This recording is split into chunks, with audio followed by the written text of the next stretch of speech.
Guys. So, Nicolás Hinrichs, where do I start? Fantastic human being, extremely intelligent, clear communicator, brings energy, humour, humanity to these sort of quite tricky subjects: free energy principle, active inference, hyperscanning, which is a new term to me, which is fully explained during this conversation. Nicolás has published with Mahault, one of my previous guests. And he's one of these characters that sort of seems to unify a bunch of different disciplines, so philosophy, neurosciences. He denied being a psychologist, but he seems to have expertise in this area as well. Officially he's a researcher interested in behavioural and neurobiological correlates of mental health intervention via hyperscanning at the Okinawa Institute for Science and Technology and the Max Planck Institute for Human Cognitive and Brain Sciences in Germany. He also carries out philosophy of science projects as influenced by embodied cognition, ecological psychology, process philosophy, and participatory sense-making, and work in multimodality within the Global Frameness Initiative. So, extremely accomplished researcher, has the kind of philosophical insights to go along with his scientific interests, and sort of similarly to sort of Mike Levin, believes in the power of philosophy and some kind of grounding in metaphysics to kind of really enhance scientific projects and so on. So he's quite pragmatic about what he will say about the nature of reality and so on and so forth. But equally sort of speculative enough to not be closed-minded and close things off. And I think in some sense, again, the FEP comes to our aid with this stuff because it allows a sort of assumption-free analysis of dynamics, including social, neural, biological dynamics and so on. So this is one of my favourite conversations, in the last kind of year or so, and it's sort of developing. Firming up the position that we've got going on, sort of cognitive sciences. But we talk about cryptocurrency, we talk about language, we talk about philosophy, consciousness. There's quite a load of areas to sort of dig in even further. And Nicolás, Nico provided a load of references that these are down in the description for further study and reading in the areas that interest him. So I hope you enjoy this interview. I'll be pursuing a bunch of other guests whose work sort of overlap, or sort of at least speak to some of what Nicolás is doing. And speak to you soon. Cheers, guys. Bye-bye. Hey, Nico. Hey, Matt. How's it going? Pretty good, thank you. It's really, really sunny in here in Cheltenham. We're having actually a real summer in Britain for the first time in about 4 years, so that's good. How's it? Whoa. You're in Japan, right? So Nice. what time is it there? Yes. It's pretty, early evening. So it's 8 p.m. That's early evening for my centers, at least. It's super sunny here, but of course, at this time of the day, I can't show off the amazing climate we have here in Okinawa because not for nothing, it's called Japan's Hawaii. It's it's wonderful. I mean, a lot of people complain because it's very hot and humid, especially in this time of the year. But I feel like I thrive in those climates. So I'm stoked to be here. Yeah.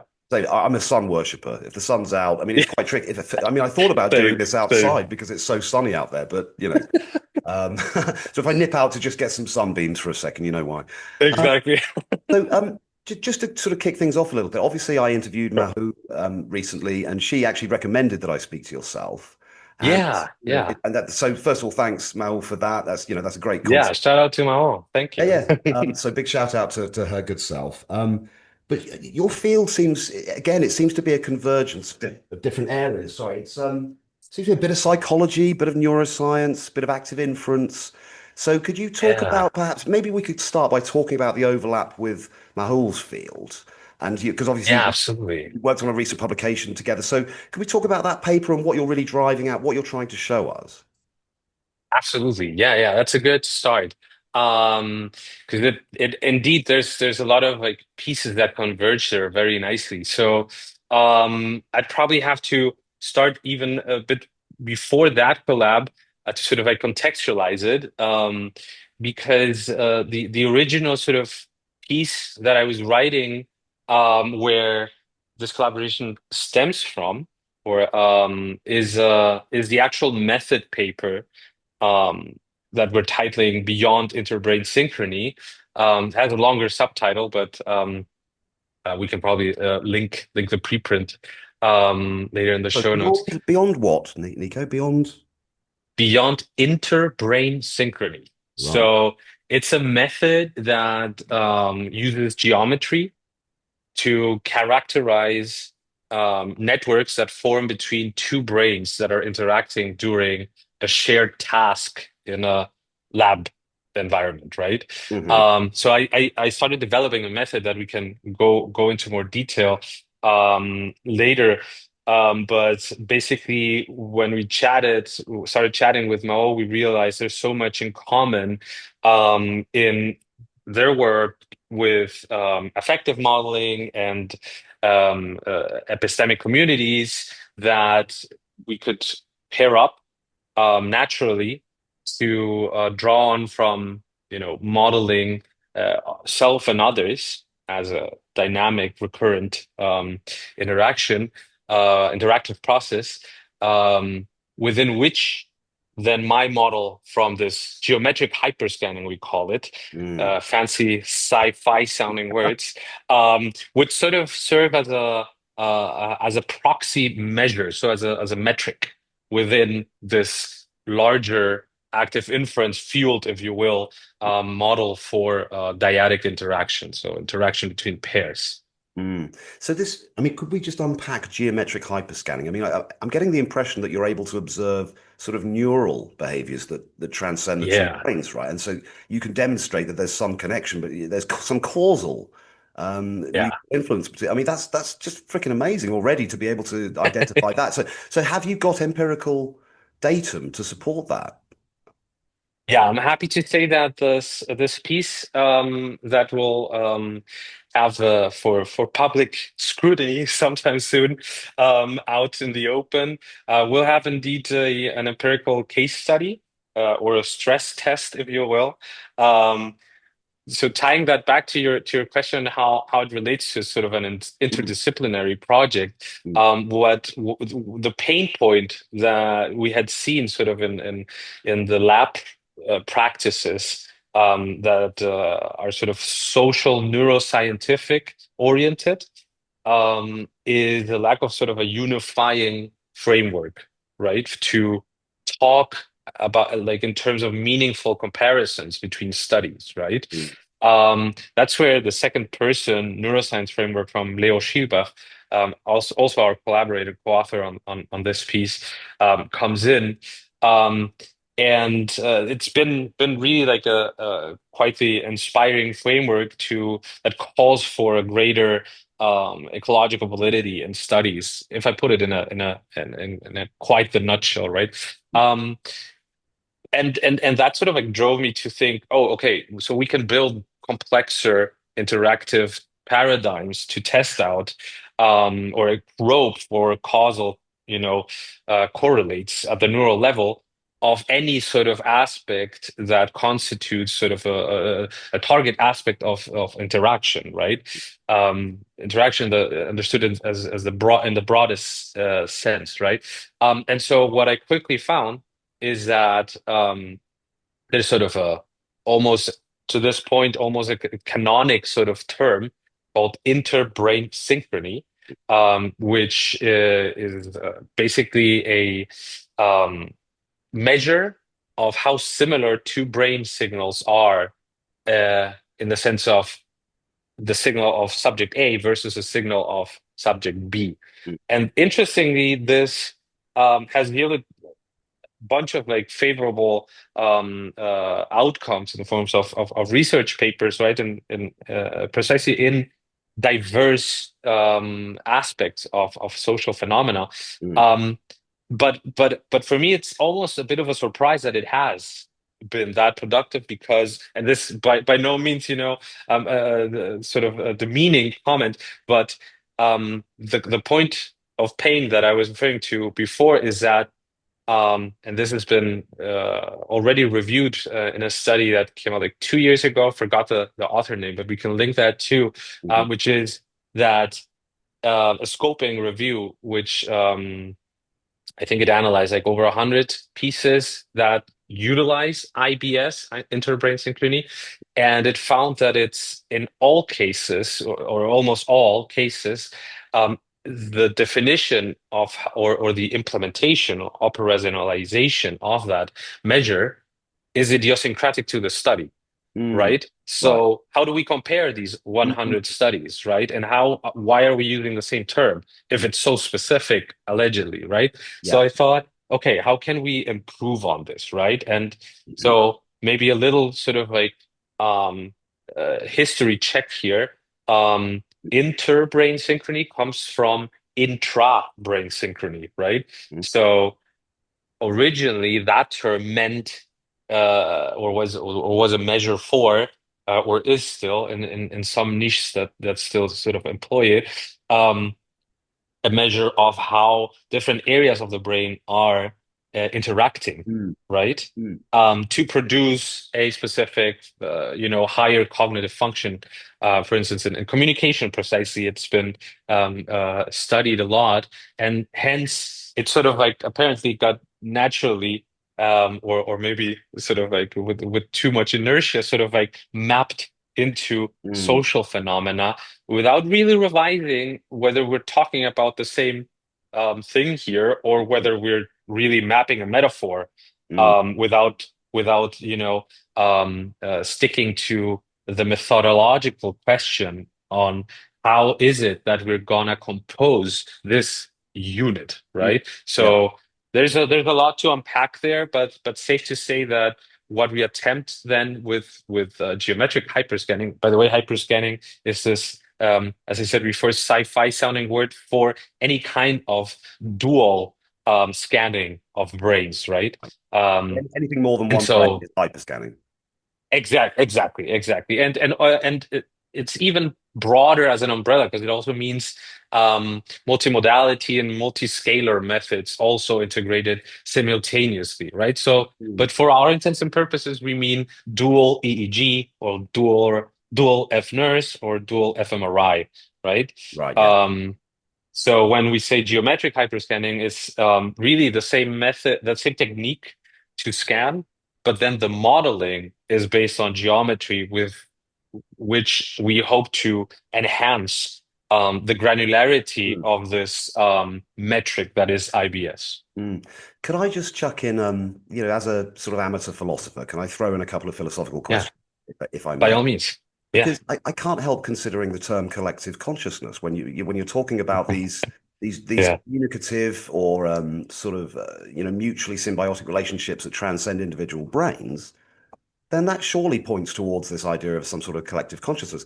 And what I'm now thinking, and I think you've touched on this in some of your papers, correct me if I'm wrong, is, it's a question of understanding, are there any sorts of types of dynamics that exist within that sort of superstructure, if you like, super neural structure, Mm. that are Mhm. distinct from those underlying individual brain structures, hence that distinction between inter and intra, right? Because transferring that modality or that methodology across just presupposes that they're going to be similarly formed, right? So I suppose my first question is, I mean, do you think there's some kind of collective intelligence that when people come together, that we are subject to that, so crowd behavior, and I'm thinking colony-based sort of behaviors and things like this, so Portuguese man o' war, insect colony, and is there something going on that's telling us what to do that we're currently unaware of that you might be unveiling?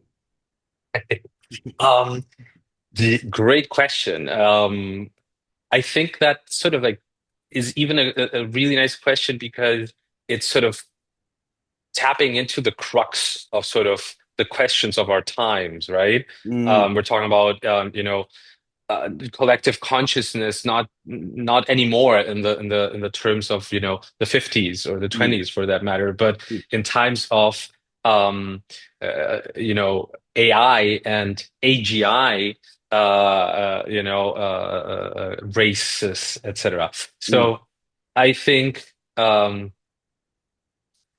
I think there is a supra-segmental sort of, I want to call it domain, maybe.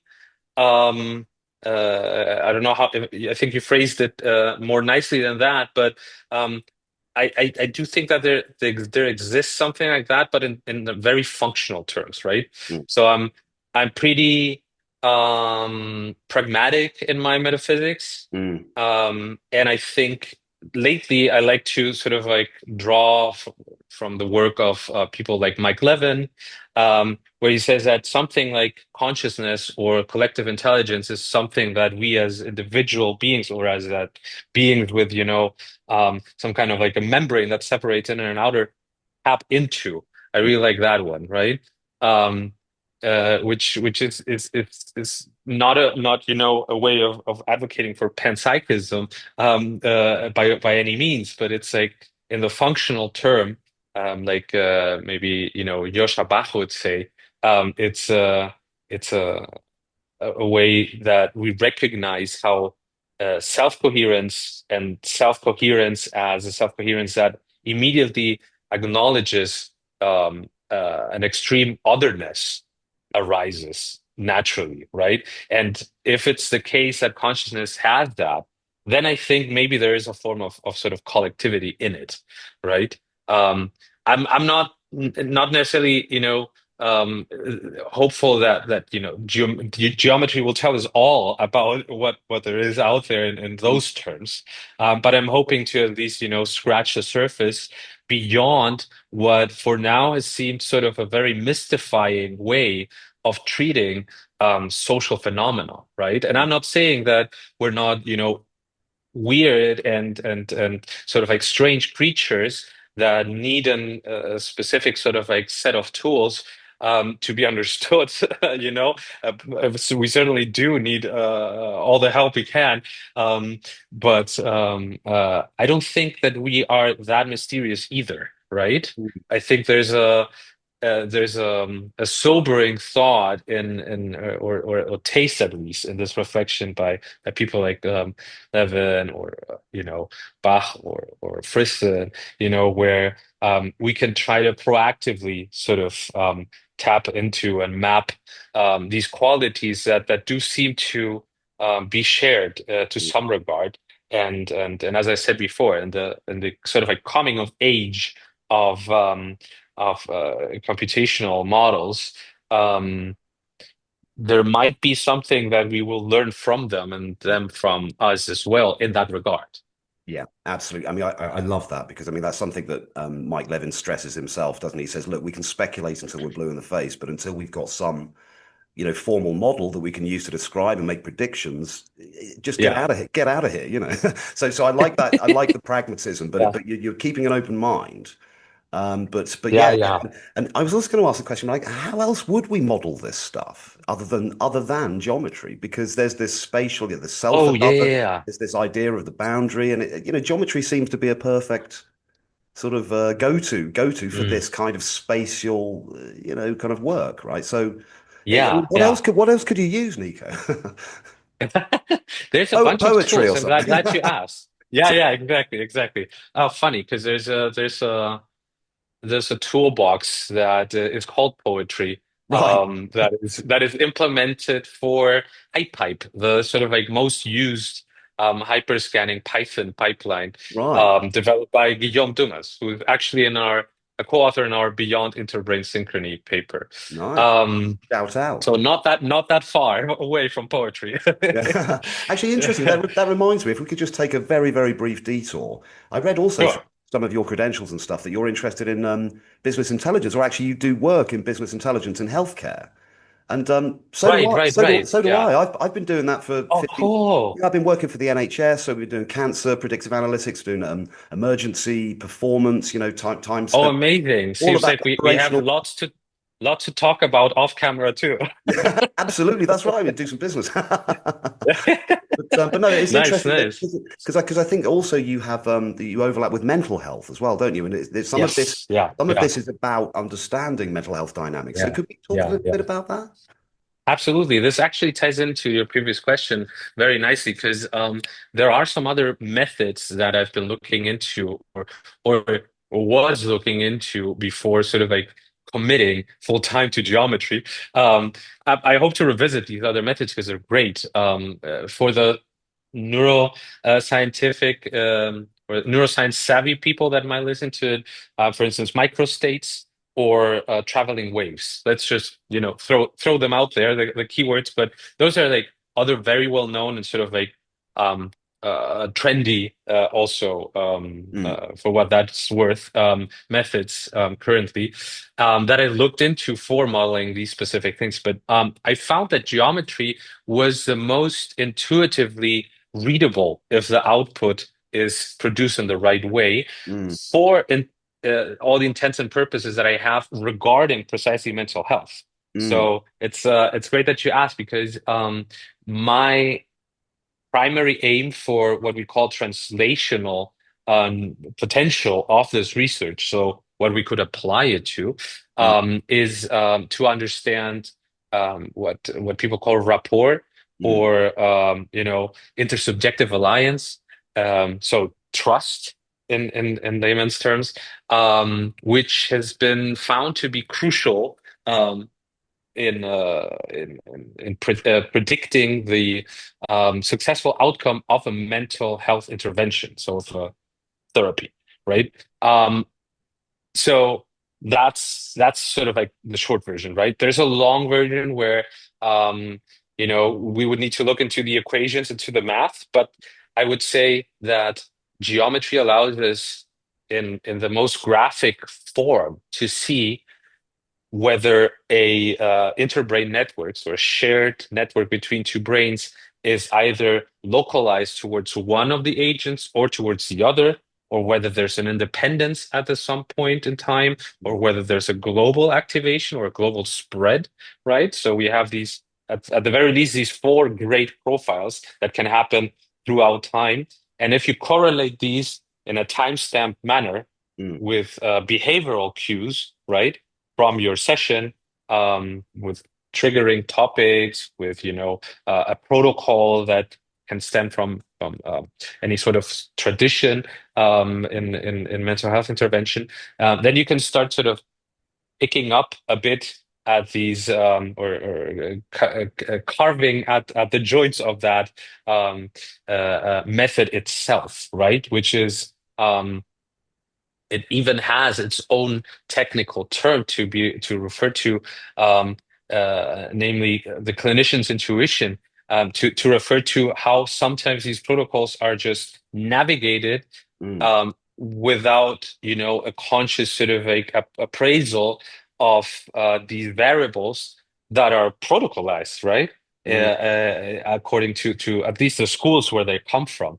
mm, And so that's sort of like ties in back to what I said with like us not being that mystical, right? I think mm, a lot of different therapeutical approaches have shown great outcome, rates of success in different pictures, different profiles of illnesses, etc. Um, and there's no need for this to remain sort of like a magic trick mm, mm, in neural terms, mm, right? mm, So I think geometry in going back to that sort of like serves us to literally um, illustrate how this is happening in the brain. mm, mm. So, I mean, you could have chosen other methods, but geometry is somehow an intuitively, great thing for visualizing stuff, right? I mean, Exactly. we're natural geometers, aren't we? We're naturally bombs within this space-time framework. So there's not much we can really do about that. But so is this so that's about just to unpack that a little bit. Is that about kind of assessing the methodologies and interventions and assessing the degree of success in terms of and you mentioned trust. So that's about what would you call that? Some kind of degree of synchrony between those two minds in some sense, isn't it?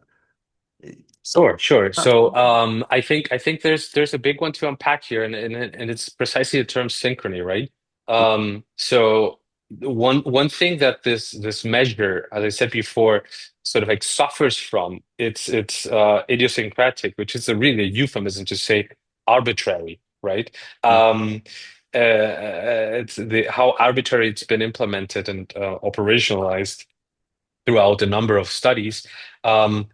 And that's its first sort of like weakness, let's say, or the way it has suffered as a concept. But there's also a second one, which is or maybe it's a corollary, depending on how you see it from the first one, um, which is that a lot of studies have only focused or almost been biased towards trying to find synchrony, right? Mm. It's find synchrony by all means, right? Whether Their it's methods and within models, everything's going to be about a synchronic assessment. exactly. Yeah, yeah. Exactly. Mm, Everything needs to be, synchrony, whether that is between areas of brains, mm, between, bands, of frequency bands, mm, whether, and then it gets confounded with natural mm, coordination, with entrainment that can happen. mm, But more importantly than that, um, synchrony is also seen as a good thing, and mm, anything that's not synchrony is mm, sort of either dismissed as noise or it's also actively thought of as something that needs to be regarded as not mm, useful for yeah. what a higher cognitive function. So what we see now, That's so luckily, yeah, it's super interesting how these like mm, mappings, right? As I said before, it's coming from intra-brain synchrony, sort mm, of like reifies the unit of measure, and it not only has the consequence that it's all over the place in any given form, mm, but it even like gets its own sort of epistemic value or virtue mm, of just being there as part of your study, right? And mm, then if it's not there, or of God forbid we find the opposite, then it must be bad, right? yeah. But we haven't even, made a comparative landscape for what it is at the Mm, beginning yeah. of our journey, right? Yeah. Yeah. Well, So I suppose this is where we have to sort of go back to the table. So, what is it we're actually trying to achieve here? Because actually, as you say, the positivity of synchrony is a massive assumption, isn't it? There could be a situation where asynchrony leads to some end goal that's preferable to what exactly. I mean. And so, someone might have a fight with somebody else, but actually, the outcome is that some assumption was challenged. Yeah. And maybe Yeah. there was some tears and a hug at the end of it, but actually we've come back and said, okay, this has exposed some failing in our network, perhaps. Does that make sense? Absolutely. Yeah, yeah, yeah. Actually, in the paper that we wrote with Mahault and our other co-authors, we acknowledge this, right? In the form of um, communication and interaction being, composed naturally by moments of rupture, realignment, or rupture, and a new beginning. Mm, yeah. There you can have a lot of dynamics here. That's why Mm, it ties in so well into active inference. Um, but you also have an affect that is ascribed to those different moments. So the way that you do the chess sort of combinatorics of how a given moment can be reshaping the next one, mm, right? It almost sounds to me it even like intuitively to the but of course I'm biased because but you're it aware of should that. You're aware of the bias, though. exactly Managing. exactly exactly um it even intuitively sort of like should be read for my taste as um not prone to be modeled by one single measure named the perfect synchrony, right? That's like a fixating with the perfect circle, although that's just the one case of many ellipses, Yes. That's sort of like how I see it, right? And Yeah. we're hyper fixated with because it has like a specific sort of like set of features It's pretty. um, yeah, it's just pretty. Exactly. And so And so now, is string theory, and that hasn't delivered much either. yeah, yeah, yeah. That's actually interesting that you would mention because I think what I'm trying to do partly is to start to see how geometric hyperscanning can also mingle with other sort of like great Mm, frameworks. Now, I don't know about, um, something as big as that yet. mm, Um, maybe some quantum stuff, sure. We've mm, been tapping into, Karen Barrett and how we co-emerge as mm, agents, right? How we co-create each other, right? Yeah, yeah. I'm definitely looking into entanglement. Mm, But those greater theories are still a bit further on the horizon, but certainly lurking at me. So mm. maybe later we'll That's get to them. Yeah. that's mad you should mention that actually, Nico, because I was just watching last night on Mike Levin's academic site, Chris Fields Mm. giving a talk on Oh some of his yeah. thoughts on retrocausality and entanglement and stuff like. I mean, I don't didn't follow it all, but there seems to be a dotted line there somehow. I mean, again, Yeah, yeah, yeah, and absolutely. it points towards this idea of a kind of domain new or sort of domain agnostic or scale agnostic description that can transfer. Yeah. And that's something else that, that I talked to Mahault about, this idea of a formal transcendent language that can kind of describe everything in a sense, and is that the holy grail? So appealing, isn't It's it? so appealing. It's so appealing. And Yeah. free energy principle, active inference, perhaps we can talk a little bit about why that is such a good model. I mean, me and my guys in the, in the community and stuff, we're mostly philosophers, Yeah. mostly amateurs. We're Yeah. fascinated by the free energy principle. We love the interview with Carl Yeah. Kristen, and but we still, some of us really sort of still struggling to grapple with it. So Nico, could you talk about why it's such a good frame of reference? Well, why is it such a good frame, and why it works Yeah. in so many different areas, and why does it work in sociology and neuroscience? Well, obviously, it's got some grounding in neuroscience, but why Because sociology, psychology, they feel a bit fuzzy. It's like, how can you apply something so formal to that? So, yeah. Yeah. No, great that you also share that bit on how it's sort of like very appealing to you and your colleagues, but there's like fundamental questions Mm, that one sort of like feels that one should tackle to sort of like allow oneself to mingle more deeply with it, mm, isn't mm, it? And for me, it's certainly the case. I was still in my undergrads, so it's been a while when I met Gal Friston in I guess by now sort of like legacy conference where he presented active inference one of the first times, right? At the then Berlin School of Mind and Brain. It was like newly founded back when then. was that? When was that, And Nico? When was that? Sorry. oh, it's been a while. I should fish it back, but it's certainly like 10 years ago. Mm. Yeah, So yeah, pretty epic maybe, epic yeah. occasion with Carl there. I mean, the guy's a legend, isn't he? But then that, for me, as eye-opening as it was, I thought immediately, I thought there's a long way for me to get to the point where I'll be, really, how can I say, content with using this language, right? Mm, Because um, I think that the potential that it has to be applied to different disciplines, as you say, is precisely what I would, observe carefully, mm, because it's to me it makes me, and it made me at that point already very enthusiastic, right, about using it, mm, as opposed to many other frameworks that I've been sort of like mingling with or was mingling with already, mm, like an activism, um, because of how easily applied it would be, mm, to pursue um, uh, mingling with it. Whereas, with an activism, I see so many points of sort of contemplative critique and sort of like question marks everywhere, regards to how do you proactively use this, instead of, opening more and more and more, your target sort of domain of research or your target phenomenon of research, right? mm. Yeah. And although I think it belongs in a neuroscientist's and a neurophilosopher's toolkit, um, uh, I do need something that gives me this pragmatic value, right? And I Mm, think active reference has that, right?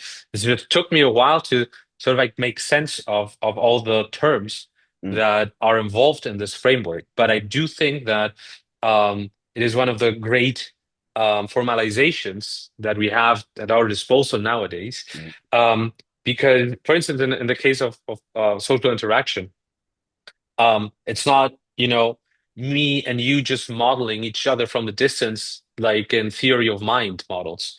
But it's us to certainly modeling each other, but also recursively co-regulating each Mm, other. So there's a policy of belief updating that goes way beyond just, having sort of like a static snapshot mm, in time.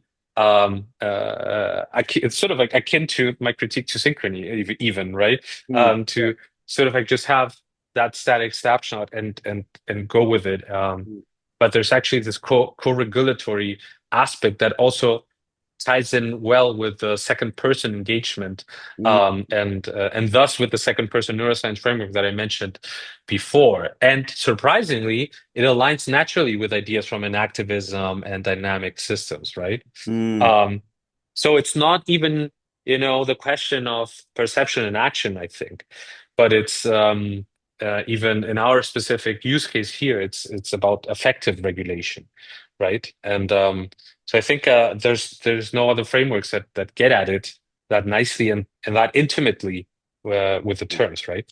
mm. Is there any sense in which this has a philosophical sort of history going back to Whitehead? Because you've talked about these kind of co-creations, and that something about that feels like concrescence, and these occasions of experience. Is there a sort of philosophical dotted line there? That's so interesting. You would say that because on my pile on my desk, I'm not sitting at my desk right now, but I have Process and Reality. Mm. That's Whitehead, I Yeah, think. yeah. Yeah. It's sitting there looking at me. I need to pick it up. Um, I think that might be above my pay grade to say that there's a Whitehead node in active inference. That I don't know. Like I would need to trace that back. Mm. I think in our case, certainly, there's this note. But that would be an interesting question to ask the man himself. Yeah, yeah. Well, because I've had Matt Segal on the podcast. Of course, he's Cool. an AM Whitehead expert. So, I mean, maybe at some point we could have a conversation together and sort of discuss that. Yeah, nice.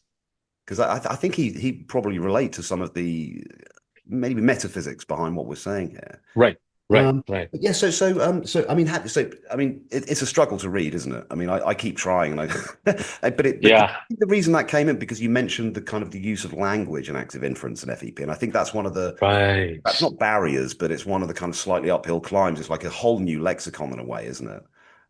Yeah, yeah, Self-modeling prediction errors and all this kind of stuff. I think I get it. yeah. But I mean, while we're on this topic, do you have any kind of inclinations or even beliefs or opinions about the nature of reality? I mean, you said earlier you Oh, were quite pragmatic with some of your science yeah, stuff. Person, yeah. personally, do you have any views on that? Yeah, I mean, Whitehead is sort of like on my list to get sort of like to do a deep dive in, Mm, right? But regardless of that, I'm certainly sort of sympathetic to process ontologies in general. Um, I guess that you can have sort of like some takes on that in different currents too. I think from my by training, I'm closer to Merleau-Ponty and to Husserl, but that's sort of that's how I was brought up. I want to say in mm, my undergrads, right? mm, Um, but that has a processual sort of like taste to it too. mm, Um, I would say that's one aspect of it, but then, as I said before, I think I tend to think, or I like to think that I am pragmatic about my metaphysics and avoid sort of like dogma, right? mm, So I like to think of myself a methods person. So I try to ground my metaphysics in the models, right? And yeah. so far as the models end up being useful for something, Mm, um, that, hopefully useful in a good way, right? That is helpful to people.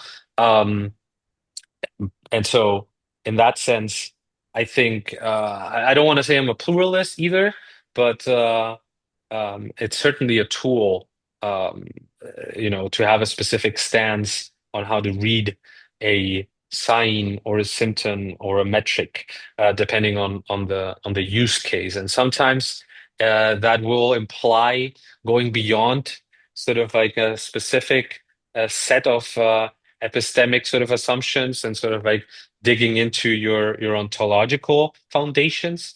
But I sort of like see that meshed together in Mm. a way, right? Yeah, I think you touched on something about this earlier. Actually, you probably already answered the question, but I think you suggested that you do have an interest in that layer, but for you, Yeah. I think you almost if there are findings within it, I think you expect them to be related functionally somehow to the existing knowledge. Do you see? Yeah. It will be a way, Yeah. Yeah. kind of a Yeah. new way of understanding existing phenomena or grouping or classifying, and so Yeah. it won't be Yeah. some sudden revelation that says, "Oh yeah, there's a God." It will be Yeah, no, there's no, a in that process. There's sense, a in that process. sense, Yeah. exactly, exactly. In that sense, I would double down on saying that I'm sort of like against dogmas, and I see a lot of sort of dangers lurking that Mm, if one reads not carefully enough into stuff like, for instance, emergence, right? If you're mm, modeling selfhood or recursive regulation across scales, then of course you want to think of emergence. But I try to be careful about that, mm. maybe even avoid the term at all or entirely, right? And Yeah. to think of It's like because synchrony, isn't it? It's maybe another assumption. It's like synchrony. exactly, it's just like you're missing the point then that there's something functional here to operationalize, and it's it doesn't have to be a magic trick just because it's um, going across scales, right? On the contrary, you could. I think there's what I like as a sort of like a true scientific sort of like ethos is to remain sort of like surprised and engaged, although there's no magical term, right? To sort of like fall back to. Mm. I think what's really Maybe the fascinating. solution is more boring, you know? Yeah. Well, boring's fine if it's workable, right? Yeah. And it actually Hmm. actually makes predictions. But there's something really nicely continuous with this and the conversation I had with Mike because I asked him, I said, Mike, if there were some sort of collective superintelligence of which we are components, could we test for it? And at the Oh, stage we had that conversation, I think he's actually moved past that now, and actually I think he'd have a more structured answer now, to be honest. But wow. but he but he Yeah. said he said that he said actually it might even manifest as things like kind of Jungian synchronicity. So there would be some kind of Oh, logically inexplicable kind of messaging or reason a bunch of people are working together or something like that that they can't really give a coherent sort of causal account of, but that's nevertheless, so cool. you know. Yeah. And I was like, fucking hell, that's amazing coming from a lab owner, someone who runs his own lab, these Right. days. No, I totally agree. Yeah.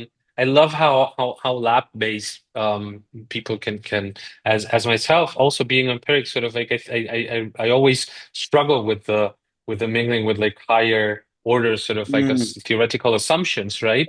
Um and I say that also coming from collaborating with people that wouldn't even use the word embodiment. mm, They would call it conceptual processing, right? Because it's for some lab practices, theory, mm, not that they assume it's that there's a theory-free ideal by no means, but yeah. but it's somewhat less relevant, right, to certain types of lab practices.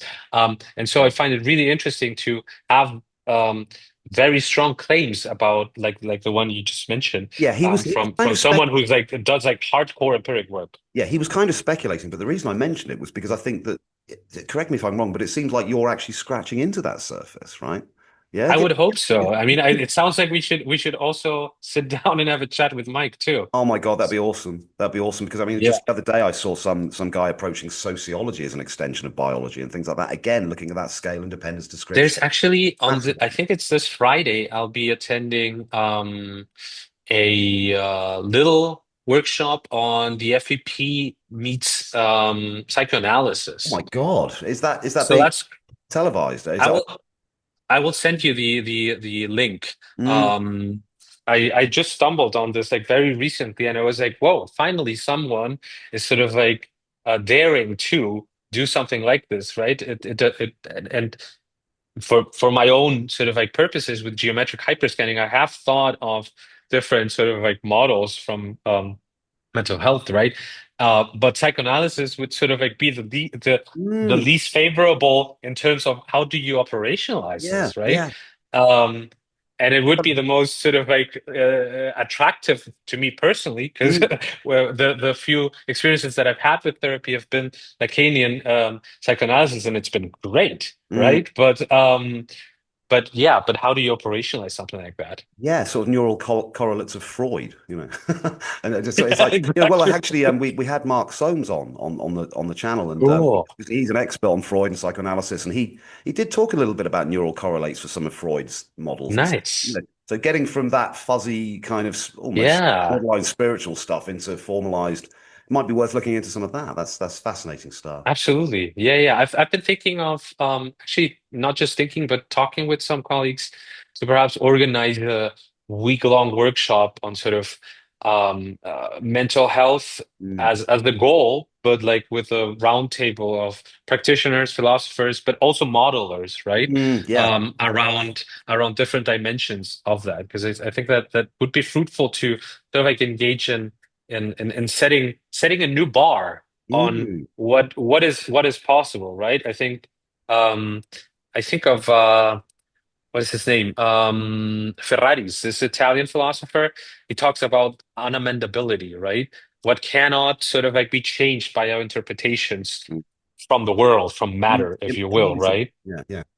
Yeah, yeah. What remains elusive to that, and I like that because it sort of like talks about certain limits to our volition or agency, at least in terms of how modeling sort of like affects it, right? But Mm, in between those limits, there always lurks a new possibility, right? mm, And I think for what we are discussing, modeling social cognition, right? Modeling interaction. I think we're way past, or the expiry date of some frameworks is long overdue, mm. right? In Yeah, setting limits, yeah. in setting, frameworks that, who wants to hear these things over and over and over again? Mm, Let's move on to applied things that need to, we need to start giving some good back, right? mm. From all of our rants and Hand scientific waving. retreats, Yeah. No, no, this is fantastic. But when I start thinking, Nico, about the prospects for sort of new technology, new therapy, new architecture, behavioral process Mm, modeling, organizational structure.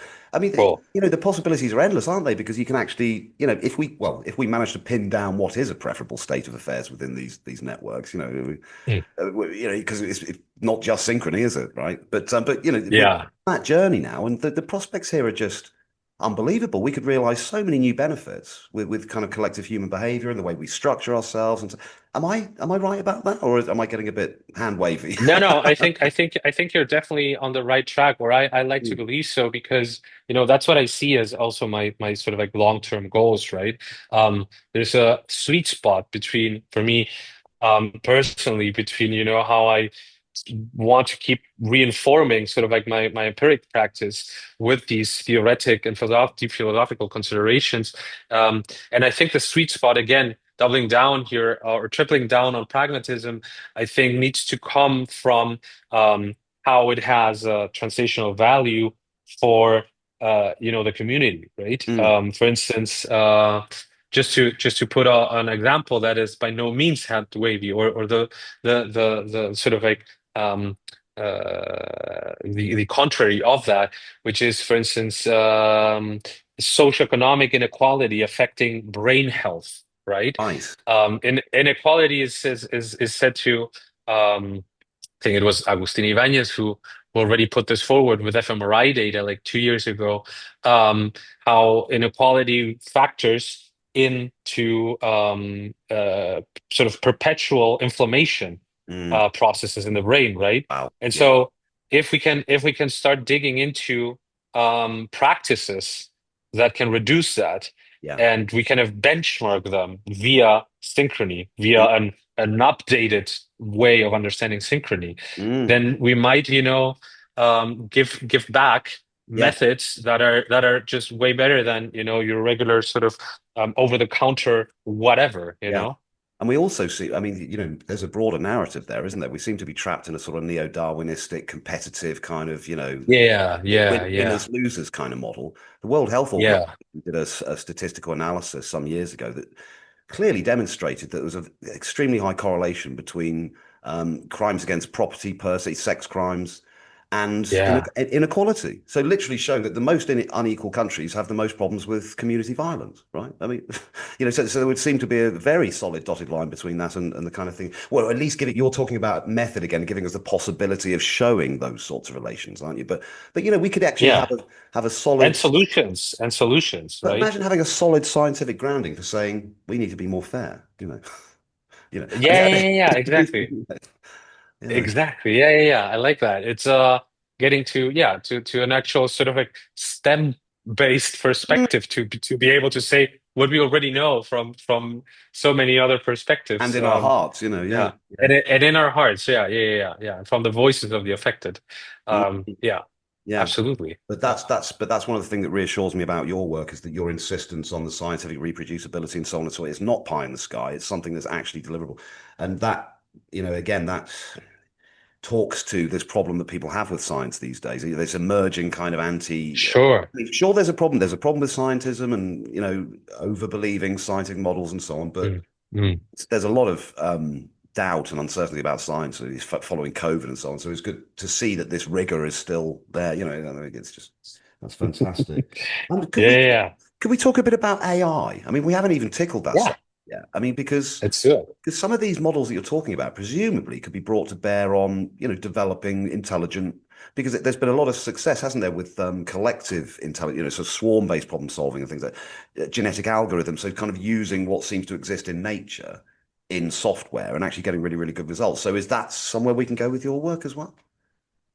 I would hope so. I've been mingling a little bit with that literature, with great writers like Masfita Kirimuta, who's been looking at how substrate dependent or the independent computation is to sort of like provide some grounding to even like thoughts related to that. But I think there's because I think we need to be really careful about how we substantiate our categories to evaluate this debate, right? Mm. So I really like this substrate dependency or independency topic. I think recently at the first annual meeting of the Society for Philosophy and Neuroscience at WashU, Gualtiero Piccinini also said he liked to use the word substrate flexibility. So I think that speaks to like the topic being having sort of like a spectrum of takes to consider. But I think what those have in common, once we speak about where this bears relevance into your question, is that uh, and I think it was in Mao that said this, maybe in some other medium. They need to have a stake in the world to uh, you know, be at least heuristic, sort of in human terms, right? And I Mm. think that's where the substrate sort of a question comes in, like what categories, what dependence or relation, or even drop that term, what relation to the substrate is necessary to yield the categories that enable them to have a stake in the world. Mm. Yeah.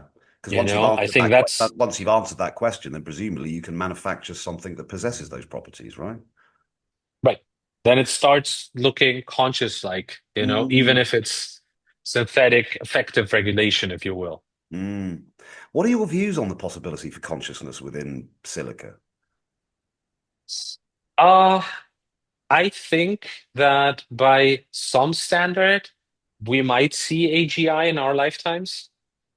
Um, that being said, until it happens, maybe those standards will have shifted. Mm. So it's hard for me to predict precisely in the form that I was referring to it right now, like what categories should be sort of like uh, instantiated to Mm. sort of like meaningfully build this. Yeah. I think that's the task at hand, right? Yeah. And I definitely want to go in that direction Mm. by using this fundamental research that's human based Mm.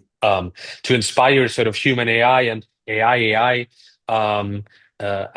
co-regulation models, right? Mm. To sort of like hint into that direction. But I think it's a bit slightly early to sort of speculate on what the categories might be Mm, that end up sort of like providing the sense in which we can finally judge the appeal the AGI sort of like coming um, into existence. But I tend to intuitively have the feeling that I would see it if I stay healthy and live long. right. So you think phenomenal consciousness. So the ability to, yeah, I mean, first of all, talk about this thing. It's almost you've got to have some skin in the game. The world has to Yeah, hurt you. The world has to hurt this entity in some way in order for it to have any yeah, meaning. Is that's that? I mean, that seems intuitively true for us, but aren't we kind of anthropomorphizing slightly there? And so why, again, we're kind of for supposing sure. Yeah, that yeah, consciousness yeah. requires these, it requires suffering. I mean, why have we arrived at that? Um, Yeah, yeah, I don't know. It's I think there's several sort of like attractors in that mm, game, right? Tend to anthropomorphize so many things, but I think it goes even beyond that. And sort of like the value that we attribute to sort of like certain forms of affect, right? And of valence and saliency, right? Um, but I think with all that taken into consideration, I think I would go at something that sort of comes from active inference as being more fundamental, probably, than those sort of like qualia-esque sort of characteristics, right, or aspects. And I would say that it's more abstractly self-coherence that is missing, you mm, know? So, because I think over all these feelings that we were listing, sure, you can have some sort of, you know, minimization of prediction errors, but it is not until you have a recursive, affective mm, inference yeah.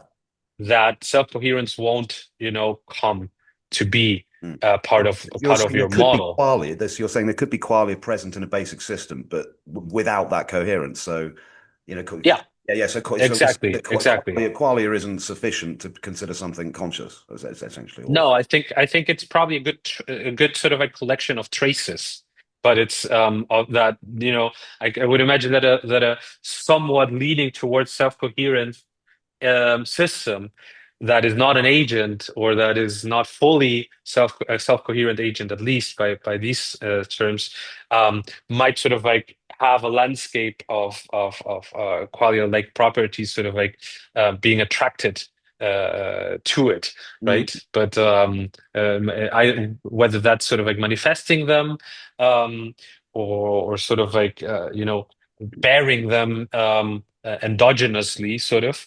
mm, That's another question, right? mm, But or propelling them. I don't know, throwing them out.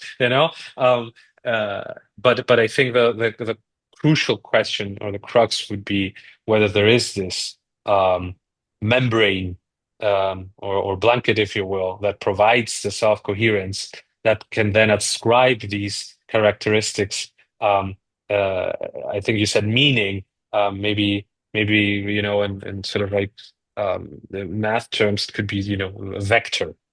mm. Yeah, Yeah, or density, or something. Yeah, or density. Yeah. convert. Yeah. What was it? Yeah. Sorry, my mind's darting around because I think there are so many aspects to this conversation, and the one that's just popped in there was thinking about this hyperscanning, right? Yeah. So let's suppose we've got sort of three or four brains being observed. That neural kind of, so if there is some sort of causal interaction going on between their neural states, right? Can we say whether does that occur because of the social interactions and the words they're saying to each other and the environment and so on and so forth?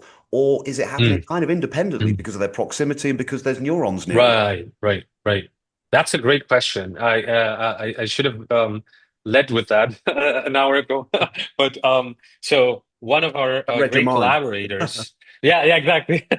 One of our great collaborators that I consult regularly with is Antonia Hamilton, who famously put out this, I think it's a two-pager, called Beyond the Hype of Hyperscanning, and it's been a while. I think it's like it's already like 5, 6 maybe even 7 years old, Mm, that paper, where she states, precisely these, or a subset of the issues that you were listing as the possible confounders for rendering hyperscanning data sets even intelligible, right, to a researcher. Not even getting into finding synchrony, mm, right, but even making use of the data set in a mm, meaningful way. Because, like, how do you distinguish whether two people are looking at the same movie and just sort of like tend to have similar emotional responses to something,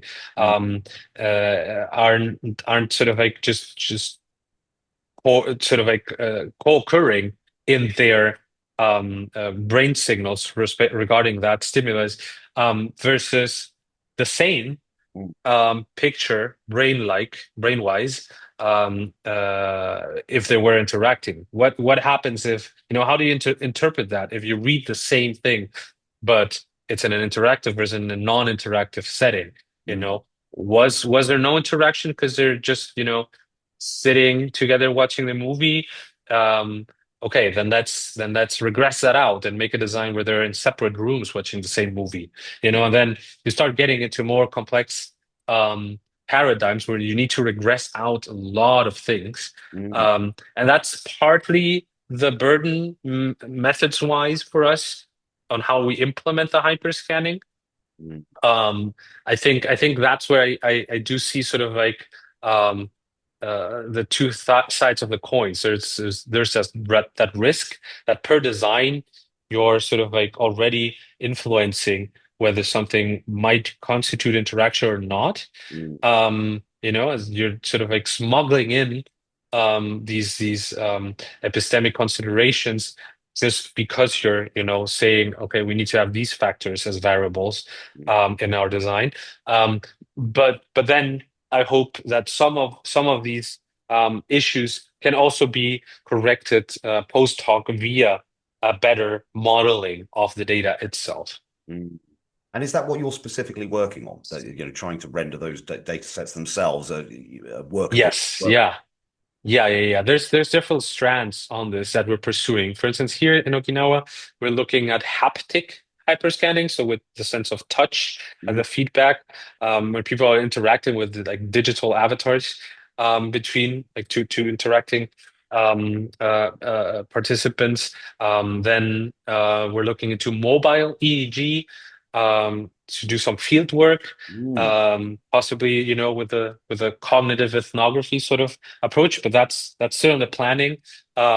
So we're looking into different modalities and scales to complement where these measures. We're also looking into EGG, so to explore the gut-brain axis, oh, right, right? right, right. The neuronic sort of link between those two. Yeah, yeah. Exactly. It's said to have like a slow wave envelope that might modulate, Mm, synchrony, the same, who knows, perhaps the same way that metabolites of anything that you ingest, to regulate your gut-brain axis, might also happen in other mm, ways.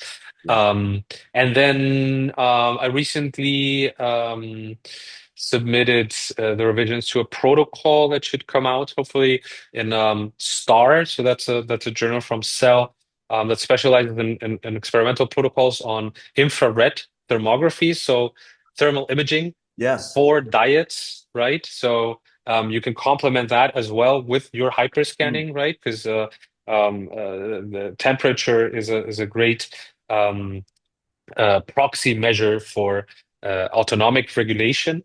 And then, so if you can combine all of these things, mm, then I think you start getting into a more meaningful data set. Leo Schielbach also works in proximity, right, with a camera that calculates the proximity of the participants during interactive sessions. So you name it, there's all these tools that you need to.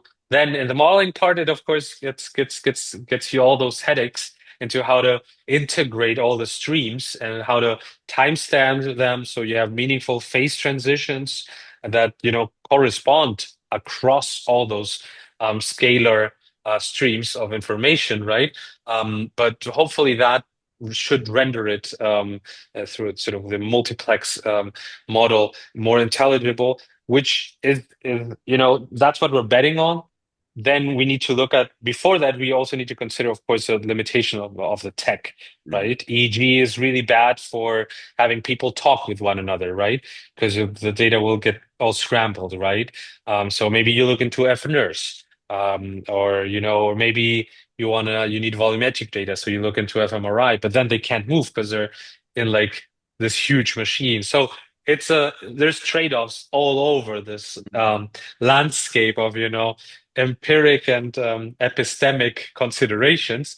But I think we're making great progress in trying to find the most sort of like meaningful combos of all these instantiations of forms that hyperscanning offers. And as long as we have a meaningful combo that renders these data streams intelligible, then we can plug that into our geometric pipeline. This is just absolutely amazing stuff, isn't it? Because I mean, you took me to a kind of sci-fi place when we were discussing this earlier. Yeah. You mentioned the infrared scanning, so I was imagining, if we had infinite money and infinite research grants and stuff, Yeah, yeah, could yeah, you yeah, have like kind of scanning of brains across a whole crowd, yeah. and could you watch potential, and is there some sort of But conception? isn't that the ethos that we need to bring back into science? Yeah, Is genuine fascination for methods that can work, yeah, yeah, yeah. So, I mean, I was going to ask you, it's probably a completely unfair question, so if it is, tell me. But I was going to ask, if you had infinite money, Nico, right? So let's just say university phoned you up, we've got 50 million pounds for you. Where would you spend the Mm. money? How would you concentrate that effort? And what could we achieve with that? That's a great question. I would probably think of some research project on machine consciousness. And I would certainly fast track my own, mental health endeavors in trying to, try to get the hyperscanning stuff to a point where we can we can benchmark the fit between the therapist and the client, Mm, right? yeah, There yeah, is no need yeah. to still rely on the clinician's intuition. Let's just develop.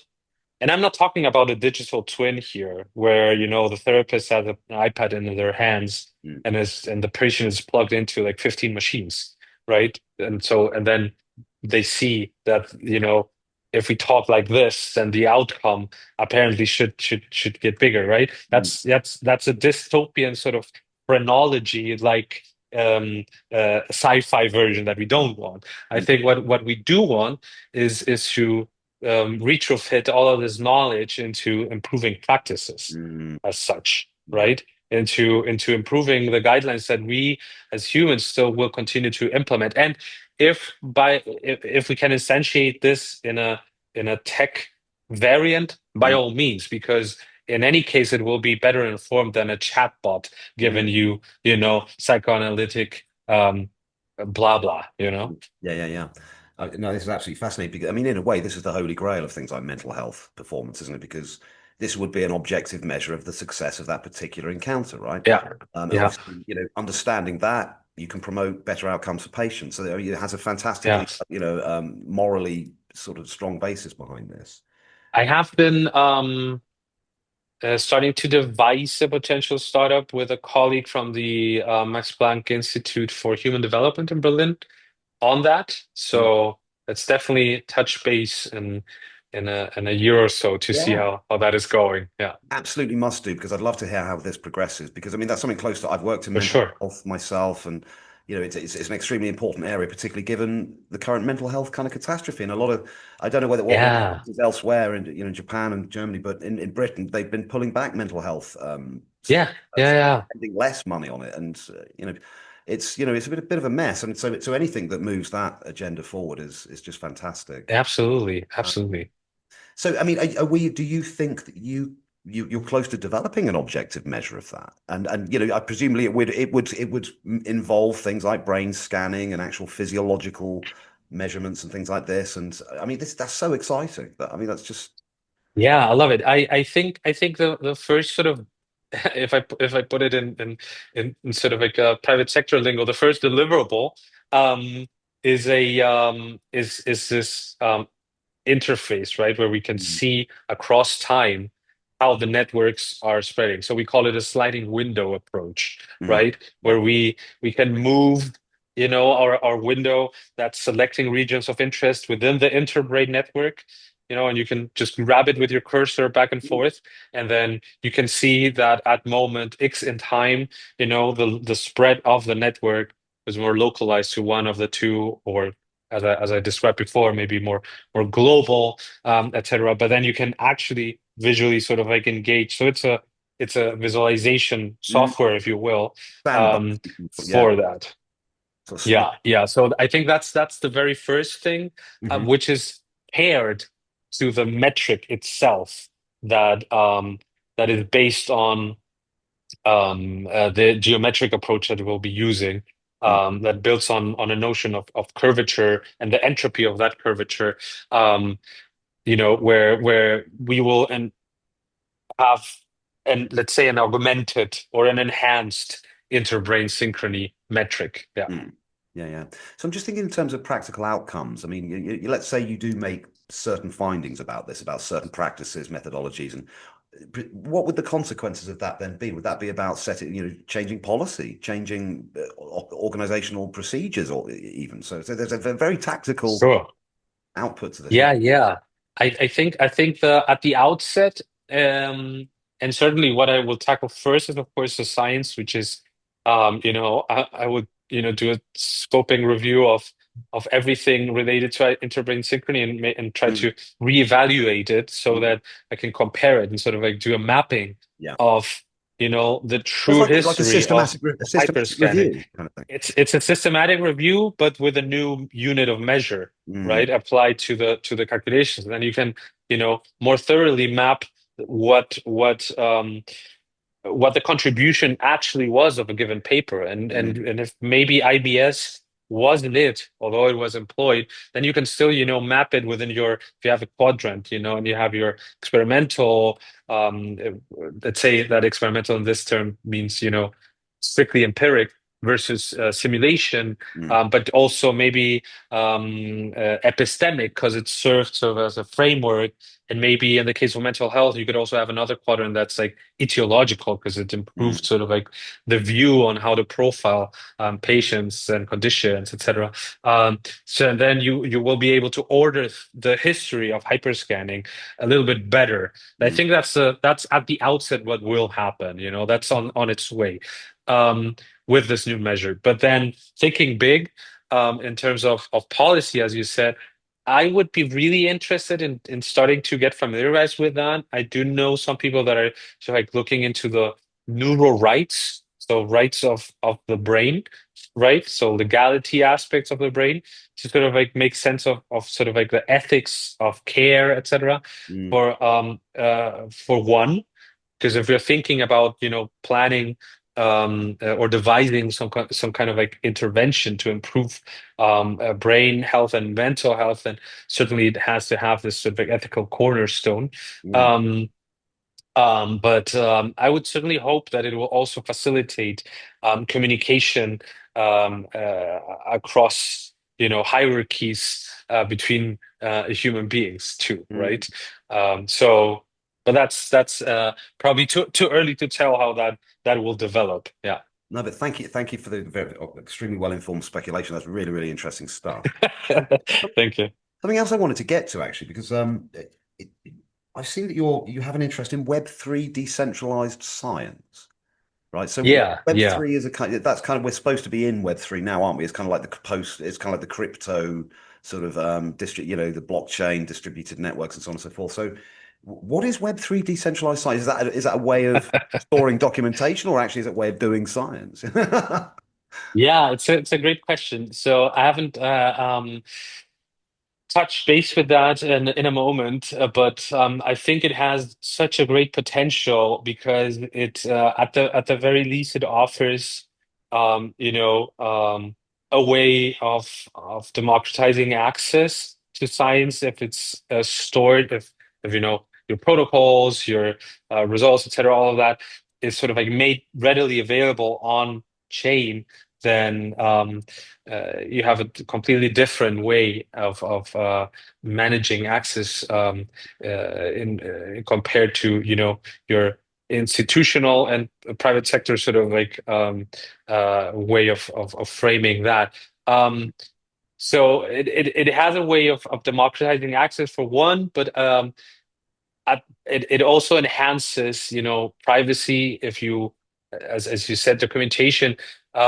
It seems like a very boring problem, but it's a big one Yeah. when you're doing sensitive info in mental health precisely. Mm. So I agree that it might not be the largest one, or largest benefit of Web3, but if we had a storage system for these kinds of protocols, Mm. then I would certainly rely on them more than, an SAP sort of spin-off Mm. data management thing that we pay millions for at the institute, right? Yeah. And which is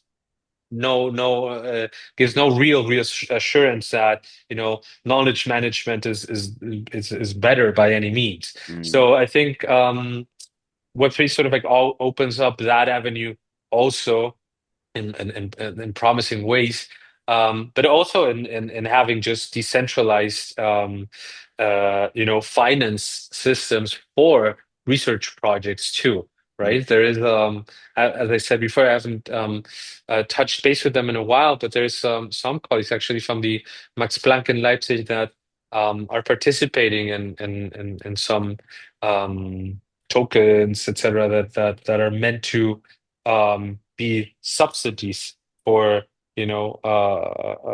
research projects that might not get funding elsewhere, right? So it's also a way of pushing the boundaries on what should be considered visionary and what should just be considered, pragmatic. Mm. So I think it's another way of sort of like making safe and ethical financing possible for many strands of knowledge that should, be instantiated Mm. in reality and in a proper way, but that haven't made, your grant call application, and probably won't for the next decades. Yeah, I mean, would you agree that there seems to be a slow but steady cultural move towards decentralization? So certainly, Bitcoin is just about that. It's like getting rid of the banks. You can send money from anyone to anyone anytime you like, and getting rid of fees and this kind of stuff. Is there a general move, do you think, writ large? I mean, is that a fair question? Maybe. Maybe. I think we're definitely already moving outside of my actual knowledge, but I just as an impression, maybe as an informed sort of consumer, um, uh, I could say I would say that, yeah, maybe that's the case. I Mm. don't know if it's happened yet in a meaningful way for, like, research and creative practices at a large scale. Mm. But certainly at sort of like the end user scale, it's certainly, having its boom for sure. Mm. And dovetail with AI, of course. AI seems to, well, correct me if I'm wrong, but it seems to lend again a certain kind of democratization because everybody has access to these LLMs, and potentially everyone has a certain kind of probably will have some kind of access. It's great, isn't it? Like, Yeah. in the past, it was so hard for me to, describe to my family what it is that I do. And now they ask me such informed questions about what I do. And I'm like, wait, when did you get up to speed with my research? And they're smart people. So it's Yeah, like, yeah.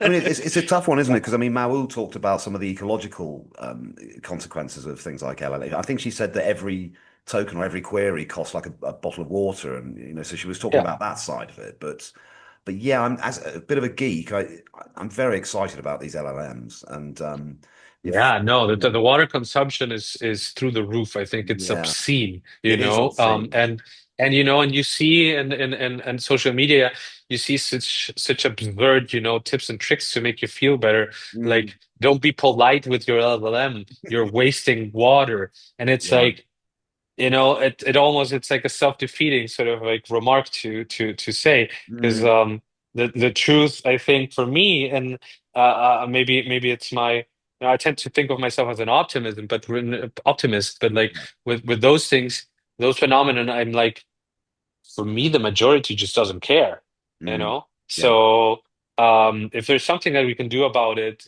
whether that's optimizing those processes or, you know, better informing the practices, Mm. then by all means, let's do it. Um, Yeah. but I think the whether it comes from above or whether we're all just sheeps. I don't even want to get into that, but um, I do see it as something, in domestic situations or in research situations or in private sector situations. Nobody really cares about the next prompt that you're shooting out Mm. your laptop, you know. Mm. There's very few people that I think do, and maybe that's not the right angle, like to be posing sort of that complexity or sort of like that tension, I want to say, at the level of the use itself, right? Mm. Yeah. Um, but um, but there's certainly more implications as to where that all of that is coming from that need to be revised too. Um, without, and by that I'm not saying that ecology is secondary by no means, right? But I think the what I would see as sort of like causal factors there have already decided that ecology doesn't matter. Mm. You've just reminded me of something else there. You just mentioned the word secondary. So that reminds me to ask you, what is secondary neuroscience exactly? Or is it Oh, second person. Yeah, second yeah, yeah, person? yeah. What Yeah, is that? there's a nice image that I should share with you for that comes Go for it. from the original book chapter that Leo Schielbach wrote on this, where he proposed this. I wonder if I can find it real quick. But Right.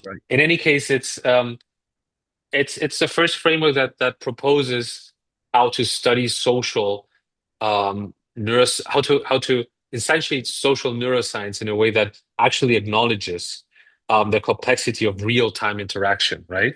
Um, so the image that I wanted to Mm. find, but I couldn't find it that fast, is uh, sort of like depicts how true social interaction is still and somewhat of a known unknown, right?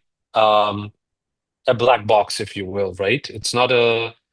Fortunately, it's not an unknown unknown, but it's certainly unknown to a certain degree where we don't even know how to measure it, Mm. right? We don't even know how to tackle it. Yeah. We know how to navigate it. There's this sort of like natural efficacy as to how we engage with it, right? Or Mm. as maybe Levin would say, tap into it, Mm. um, you know, um, and engage into its properties and dimensions. But social second person neuroscience is sort of like a first framework that tries to um, be normative about how it is that you could attempt to measure it and acknowledges the trade-offs of, if you go real time, then you lose some other aspect. And if you, Mm.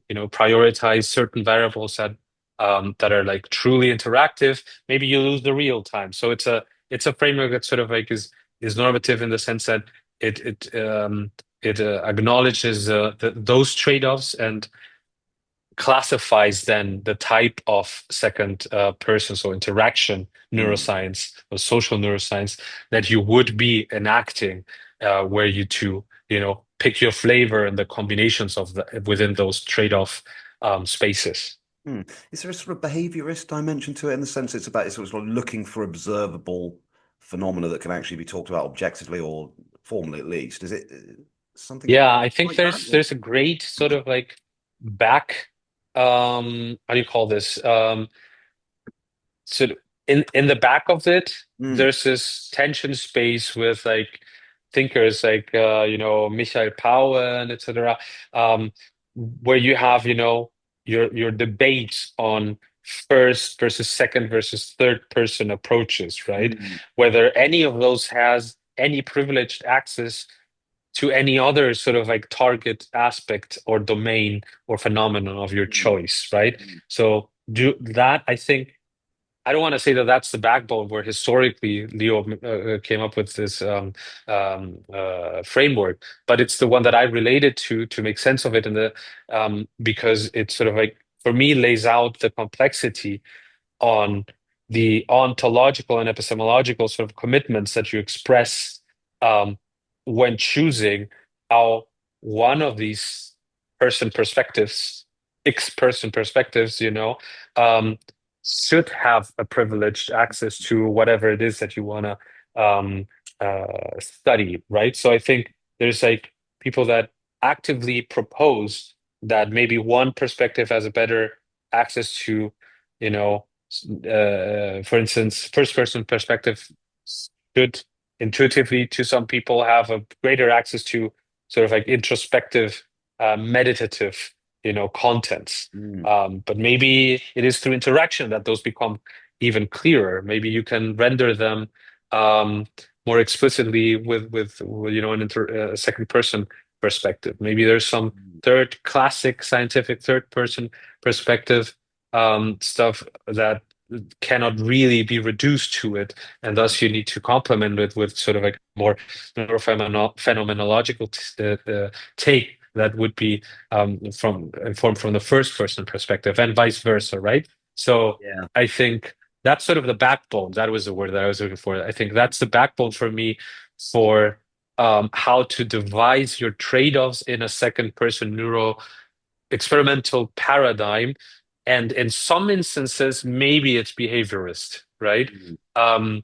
Depending on what combination you go with, Yeah. right? But maybe some combos are impossible, also, untractable, if you will, right? But I think, yeah, that's sort of like the backbone, this sort of this mix and match sort of exercise is one that I mean, its own sort of like whole strand of philosophy Mm. that needs to be revised as well. Mm. Again, it's just so refreshing and actually wonderful to hear scientists talk about ontology, metaphysical assumptions, and philosophy.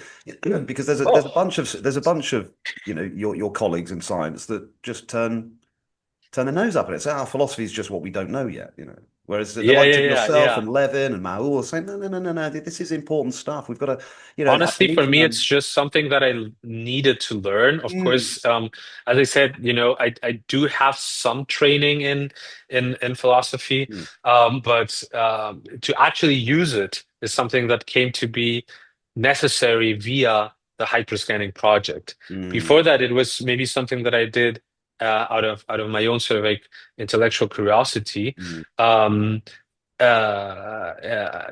but. There's a colleague of mine, Noah, who has this nice phrase to describe um, their sort of research profile, if you will, which is computational neuroscientist with a philosophical bent, and I'm liking that, and I'm thinking of appropriating it because I think it's fitting more and more with my own inclinations. I think. Um, some people that are empiricists, when they talk about theory, they don't even acknowledge philosophy, right? Mm, So, so I'm like, no, it's the other way around, right? Like I stumbled on a target phenomena that I cannot further examine if it's not, um, you know, supported and not, supplemented or complemented mm, by philosophical literature, by actually supported by it. So I mm, think it's a natural step in tackling a phenomenon that is by default interdisciplinary, you mm, know which is also a word that I sort of like try to use carefully. But in this case, I think it's sort of like describes the only way that I see sociality to be, mm, tractable as a target sort of like mm. domain of interest. That's really interesting. Do you think it's the case with, typically the case with convergent areas that you have to deal with a philosophy Mm. because of that transfer of terminology? If like the neuroscience, when a neuroscientist says Yeah, cognition, we have to yeah. check that. Do they mean the same thing as the biologists? Do they mean even the philosophers? Is It's that not part? just Is that it's part of the yeah, philosophy? yeah, yeah. I think it's not even an exercise of sort of interpretation, but that certainly occurs. I'm really inspired by a piece that is probably also already 10 years old. I think the authors are Fitzgerald and Felicity Callard, and they talked about the regime of the inter, you know, where interdisciplinarity is sort of like a covert negotiation of labor division Mm, between interacting researchers of all sorts, right, or per mm, definition of different disciplines, right, which sadly it's sort of like a for me, the interpretation that I have of it is a bit of a sad one.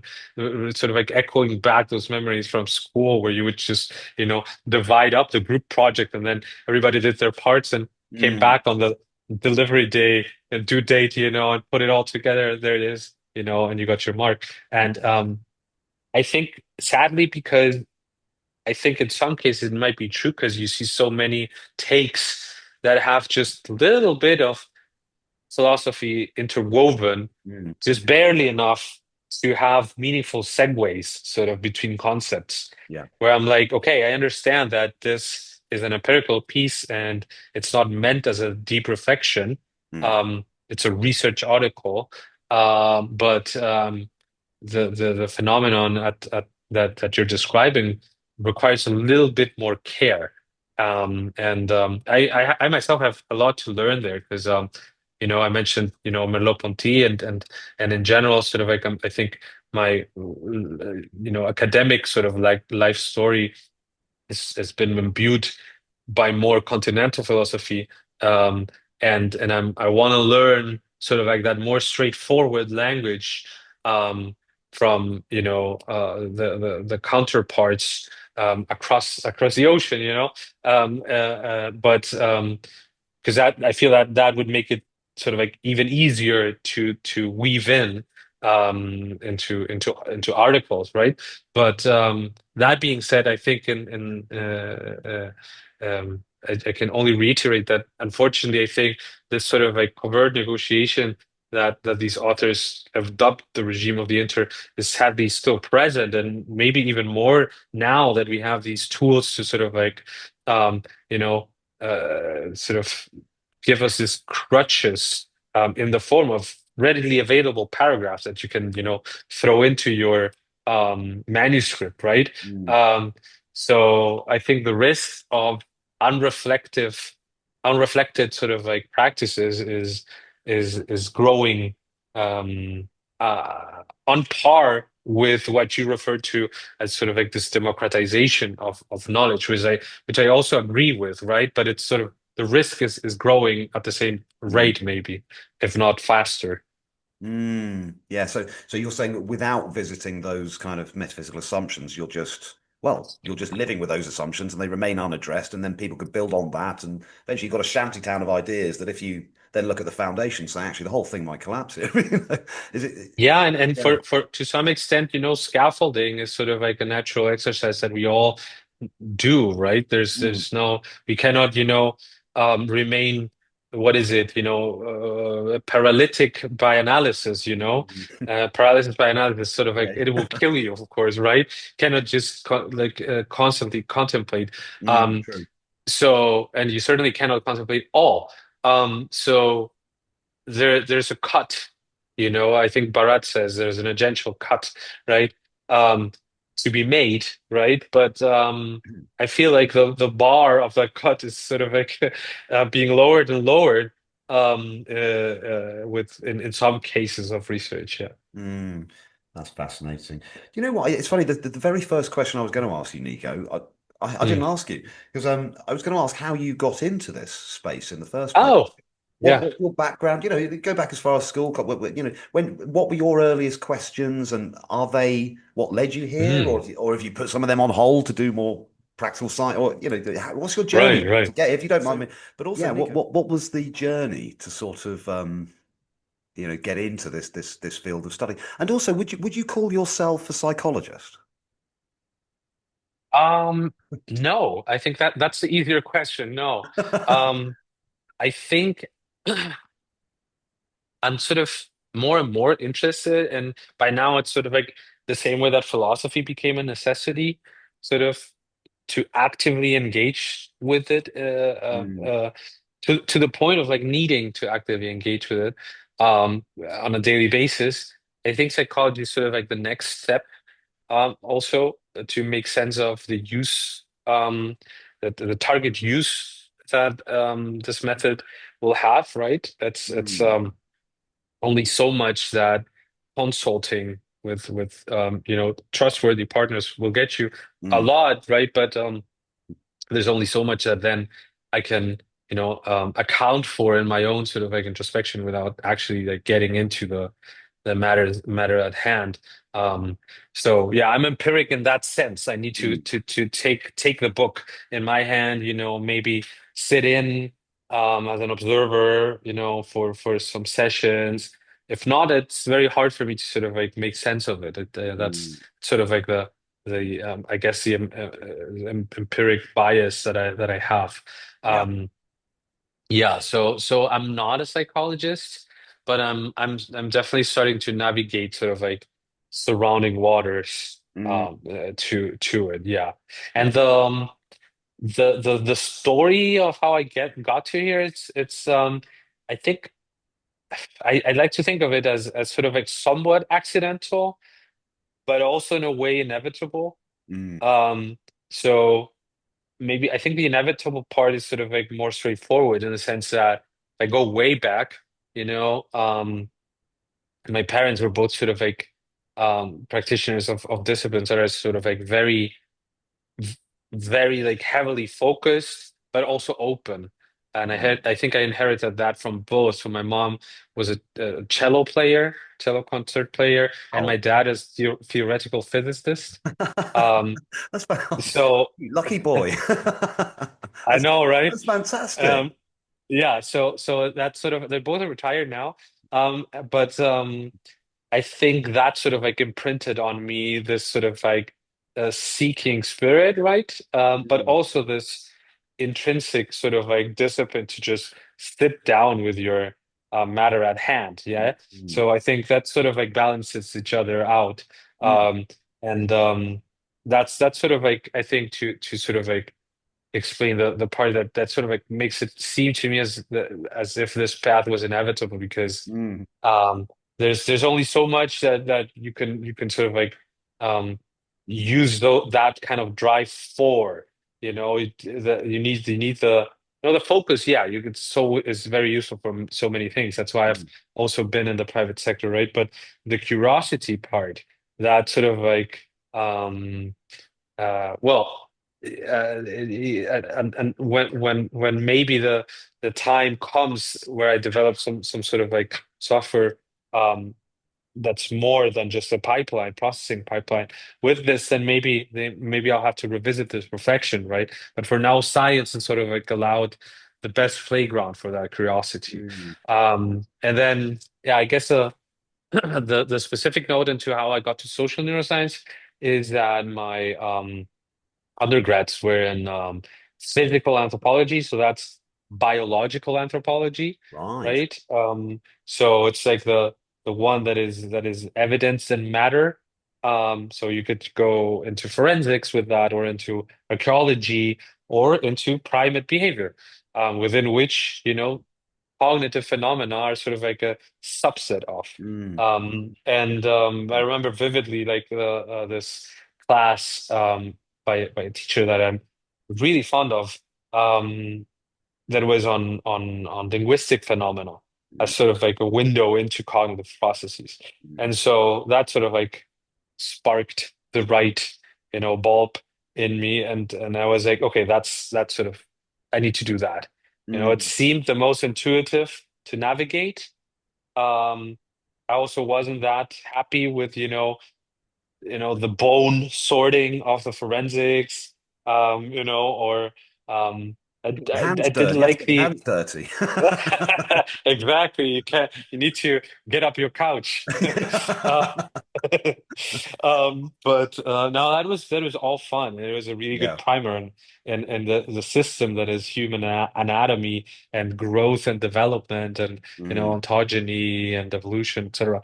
But but the actual work has a type of, I want to say, artisanship, which the math in my models also has, mm, but it's a different one. It's one that you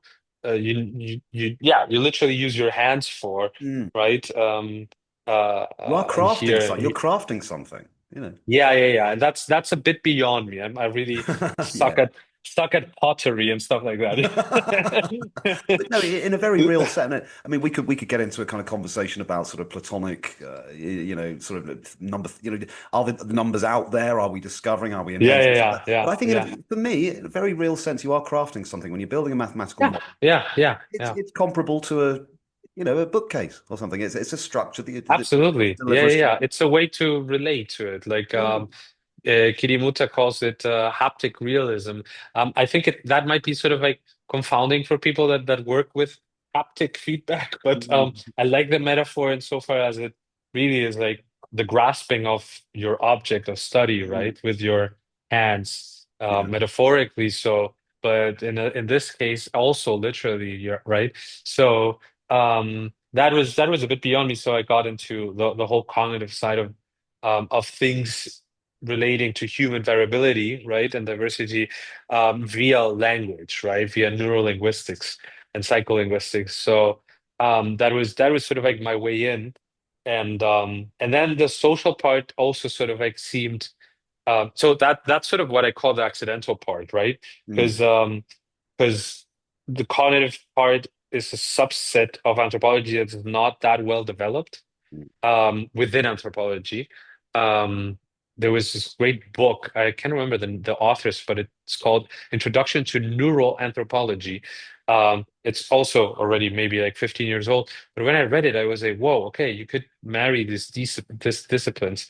And in a sense, maybe this is my way of getting at that mm, without calling it that, but it's like making sense of how we embody scaffolds that could be culture, but that can also be other things, mm, and that enable us to navigate and have our self coherence sort of uh, within some domains of mutual constraints, Um, so yeah, that's sort of mm, like I think the original sort of like source where all that sort of like motivation to research something like stems from, and it sort of start gradually or accidentally, as I said, sort of like start taking shape more specifically within neuroscience via language. mm, And then, sociality was just like, I think there was a light,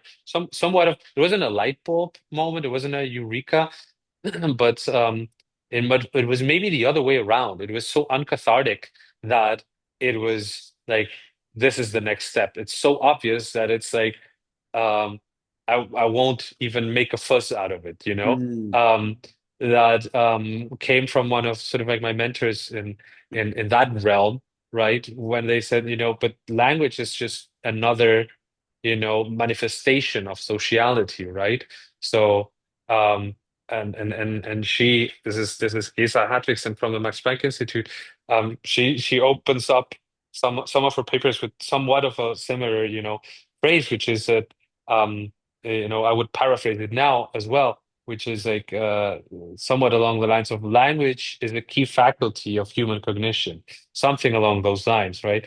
Which mm, is really sobering for mm, someone who wants to learn all the methods that are, and they do TMS, transcranial magnetic stimulation, which takes years to perfect. That's back to the craft sort of like care mm, in your practice, right? um, it's really sobering to see an expert in that area to say, you know, this is just a sliver of what cognition sort of like mm, means, or or communication even. It's just a sliver of sociality by analogy. And So then I thought, okay, then what is this bigger thing then? Like what is it composed of, right? That's sort of like that sparked that um sort of like natural flow towards then wanting to do a neuroscience of sociality and of Mm. interaction. Yeah. Mm. So supposing that there is some, so we go from Ghost in the Machine to sort of Ghost in the City almost. Yeah, yeah, yeah, Is it? exactly, Yeah, exactly. is that so? Um, but yeah, I was just wondering. I mean, your folks must be really proud of you, by the way, for pursuing a career in science and stuff. But did you have philosophical Yeah. conversations with? I always have because I didn't grow up with parents who were professors and stuff. But I always imagined that you would have. Oh, I have a bigger flex even than the one with my parents. Um, my grandmother did her master's with Maturana. Oh my Um, God! so it's almost like it was an obvious sort of Yeah.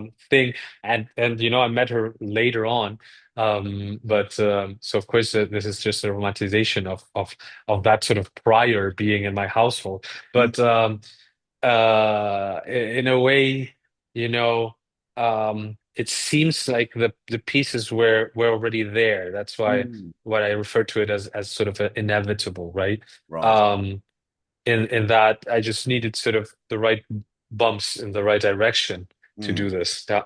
yeah, yeah, yeah. So, but did you have philosophical conversations around the dinner table? And did, did Oh you yeah, discuss the with nature of no with language the and physics and music and things like that?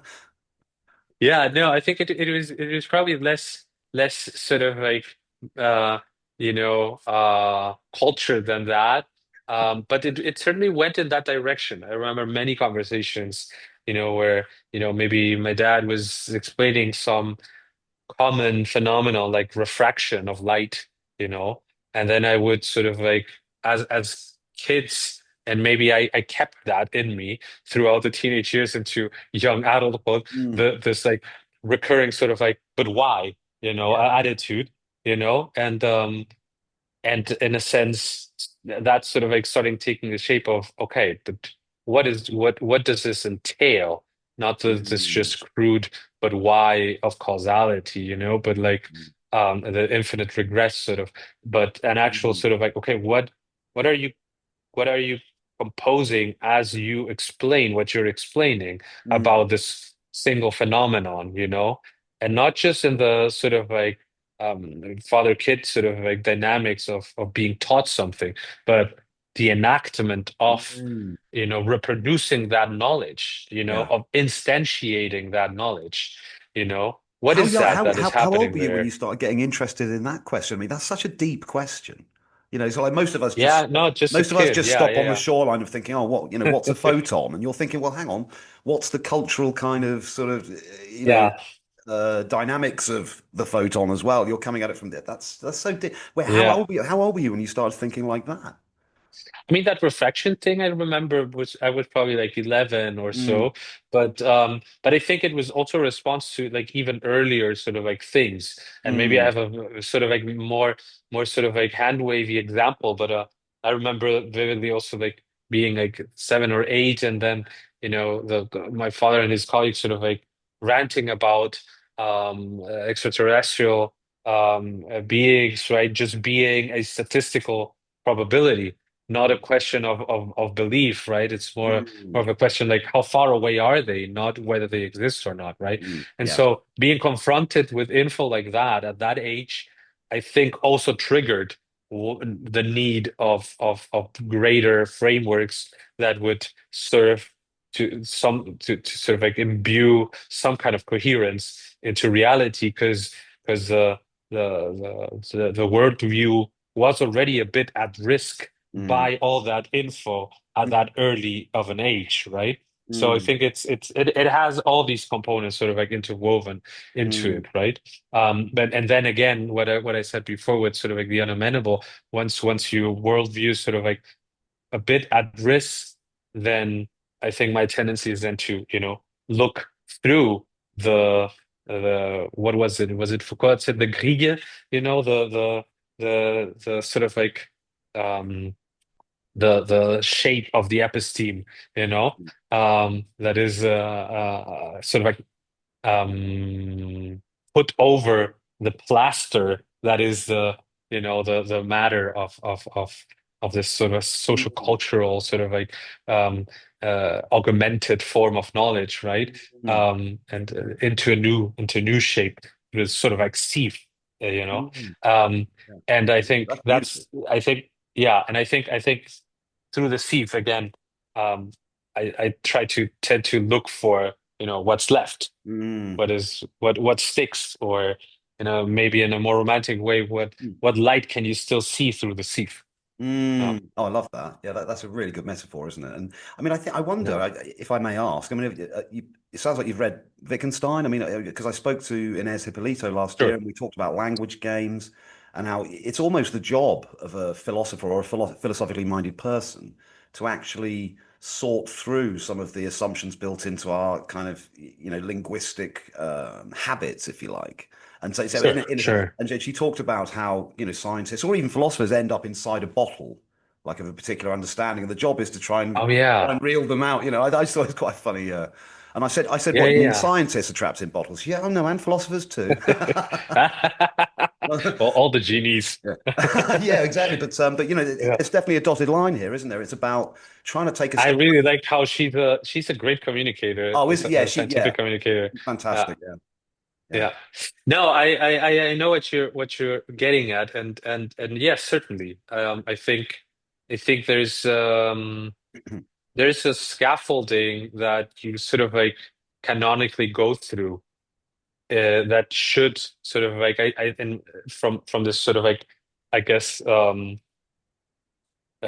sort of like times ideal sort of, it should help to liberate you, right? Mm, To mm, sort of, but in a way, it forces you into specific ways of constituting paradigms. mm. Um, Right. Sadly, so. So yeah, I think it's worth visiting forms of how to imbue this genuine curiosity into beings that seek sort of knowledge. Yeah. Mm. Yeah. And again, my mind keeps coming back to this idea. You talk about sort of having to be almost ensconced within a situation for it to have any really true meaning. You say you want to be in there. You're an employee. Right, right, right, You'll right. get the dirt on your hands, kind of thing. Um, Yeah, and yeah, and that is, and you if combining that with a kind of rationalistic sort of framework as well. I mean, that's the approach, isn't it? You can't stay out of something and describe it, right?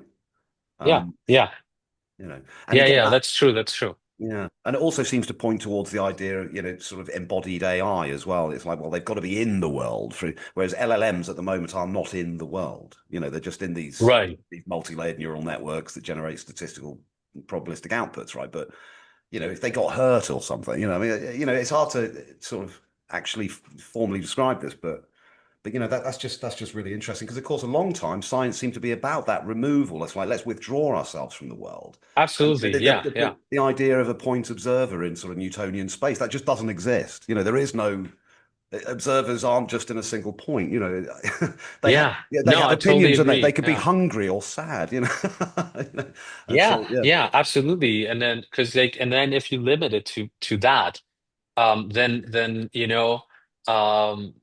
you will never make sense of what we're developing in the strands, that LLMs are moving towards, right?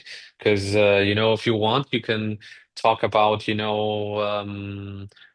photocopy machines having an ecological sort of like self, because they have humans working for them, repairing them, moving Mm. them all over the world, feeding them paper and ink, you know. But Electricity. it's Yeah, not yeah. telling you much about, the selfhood of the or the consciousness of the machine, right? Mm. So this distant sort of paradigm, I think it's come to an expiry date in some sense, you know. Mm. Yeah. We still need our empiric methods. I'm certainly a proponent. I use them in daily practices, but this to have them as the ultimate source for something that is fundamentally complexer, requires some revision. And Mm. again, I'm still sort of like um, a fan of being careful with what to ascribe to that extra to be defined, right? Mm. That unknown that we need to tackle. Mm. in saying that it doesn't need to be this, uh, you know, magic hat trick of, emergence or a highest order type of phenomenon, Mm. that is sort of like completely unattainable, because it will precisely get to you to that point, to an unattainability of a proper account of what it is, right? Mm. And I think that it lending some, practical efficacy to the world means that that for me is the first of the symptoms that of a prospective collection of symptoms, work to be done, Mm. to define that it is actually uh, um, deserving of the category of being self-coherent. Mm. Which is the game, isn't it? Really, this Yeah. yeah. Carl Friston, that he said that things have to have a pullback attractor. This kind of there's this Oh, that's this good. this Yeah. way of managing the form, the continued form, yeah, homeostasis essentially, isn't it?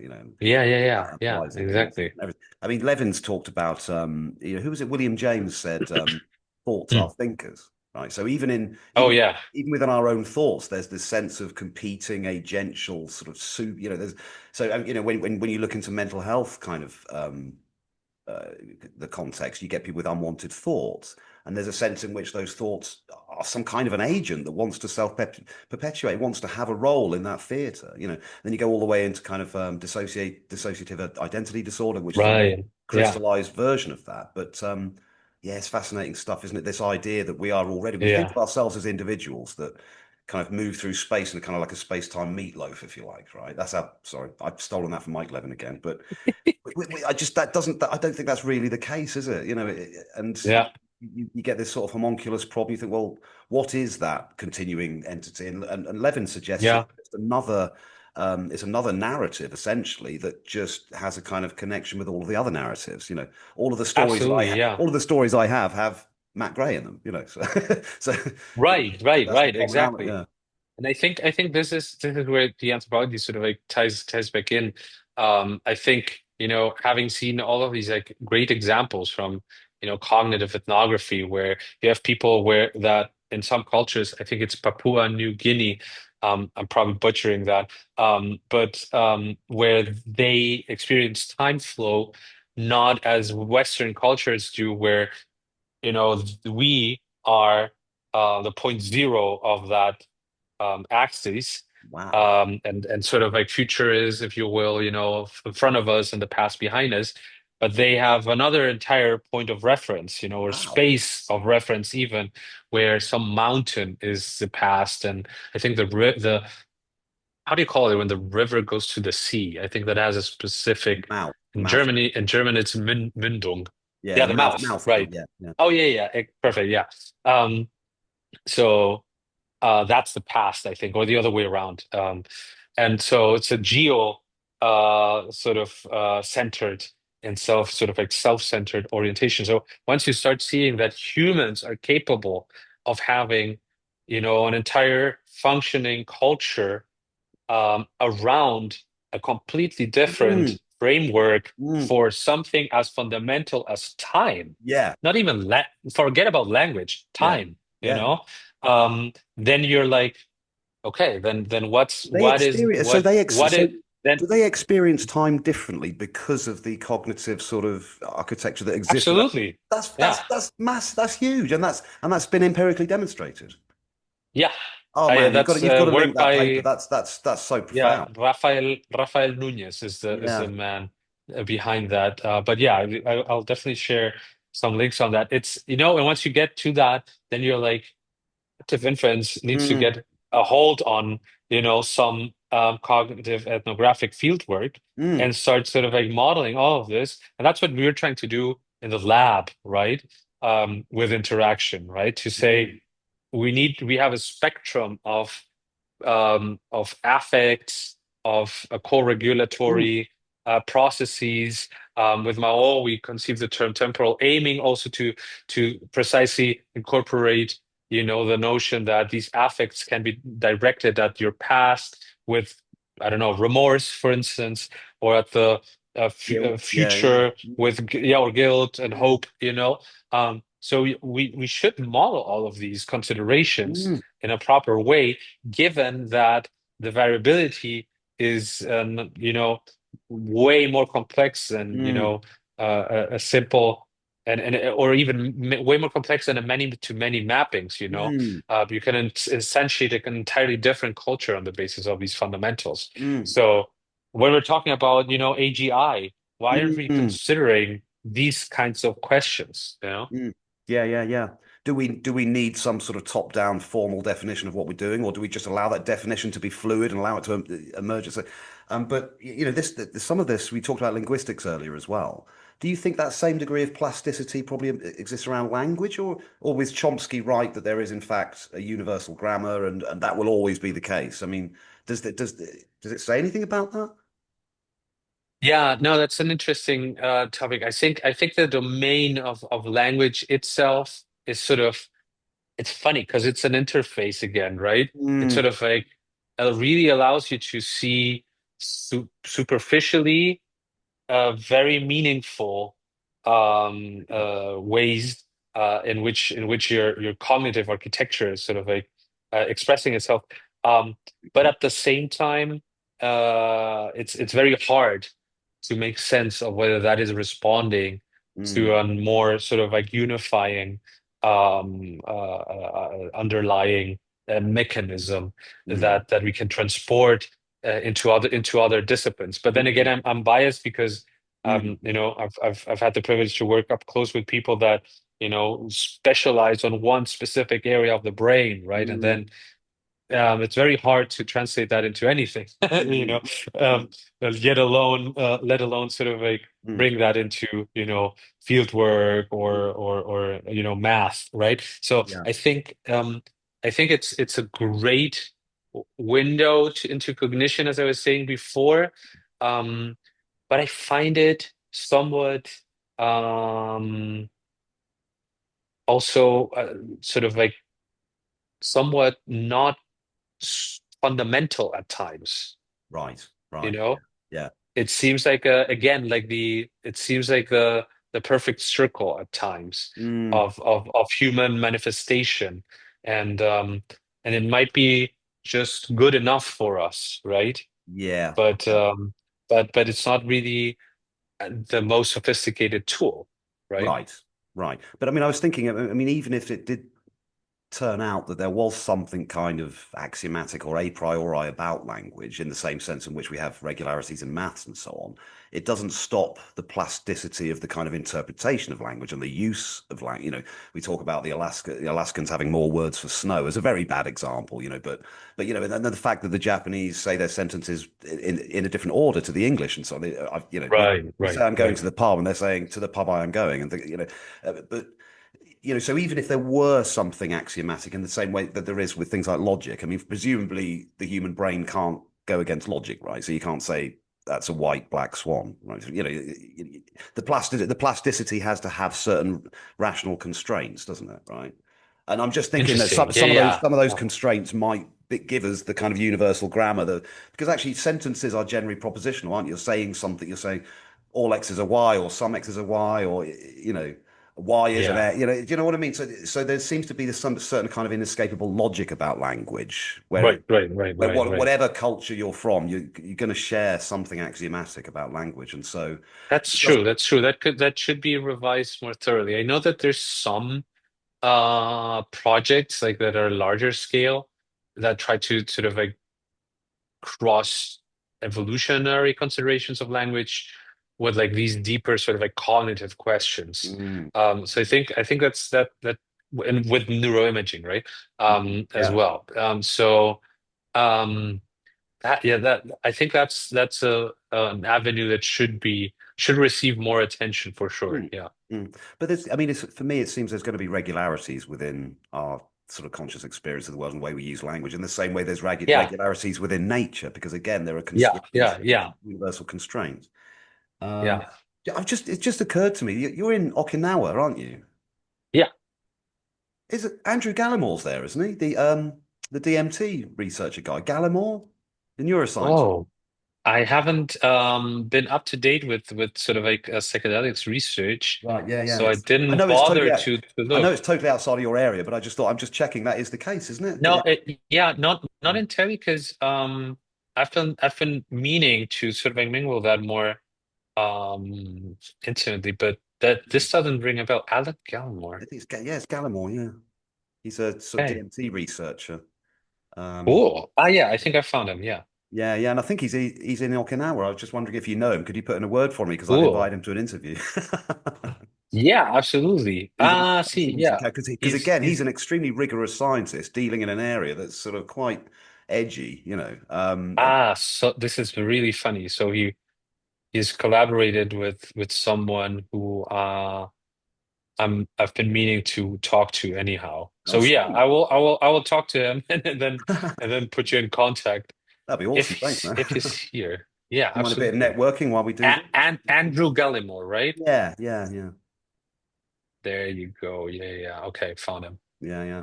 Cool. Appreciate that. Thank you. Um, Absolutely. so is there anything you particularly like to discuss, Nico? 'Cause, I'm getting a bit hungry here, and you might be getting a bit tired.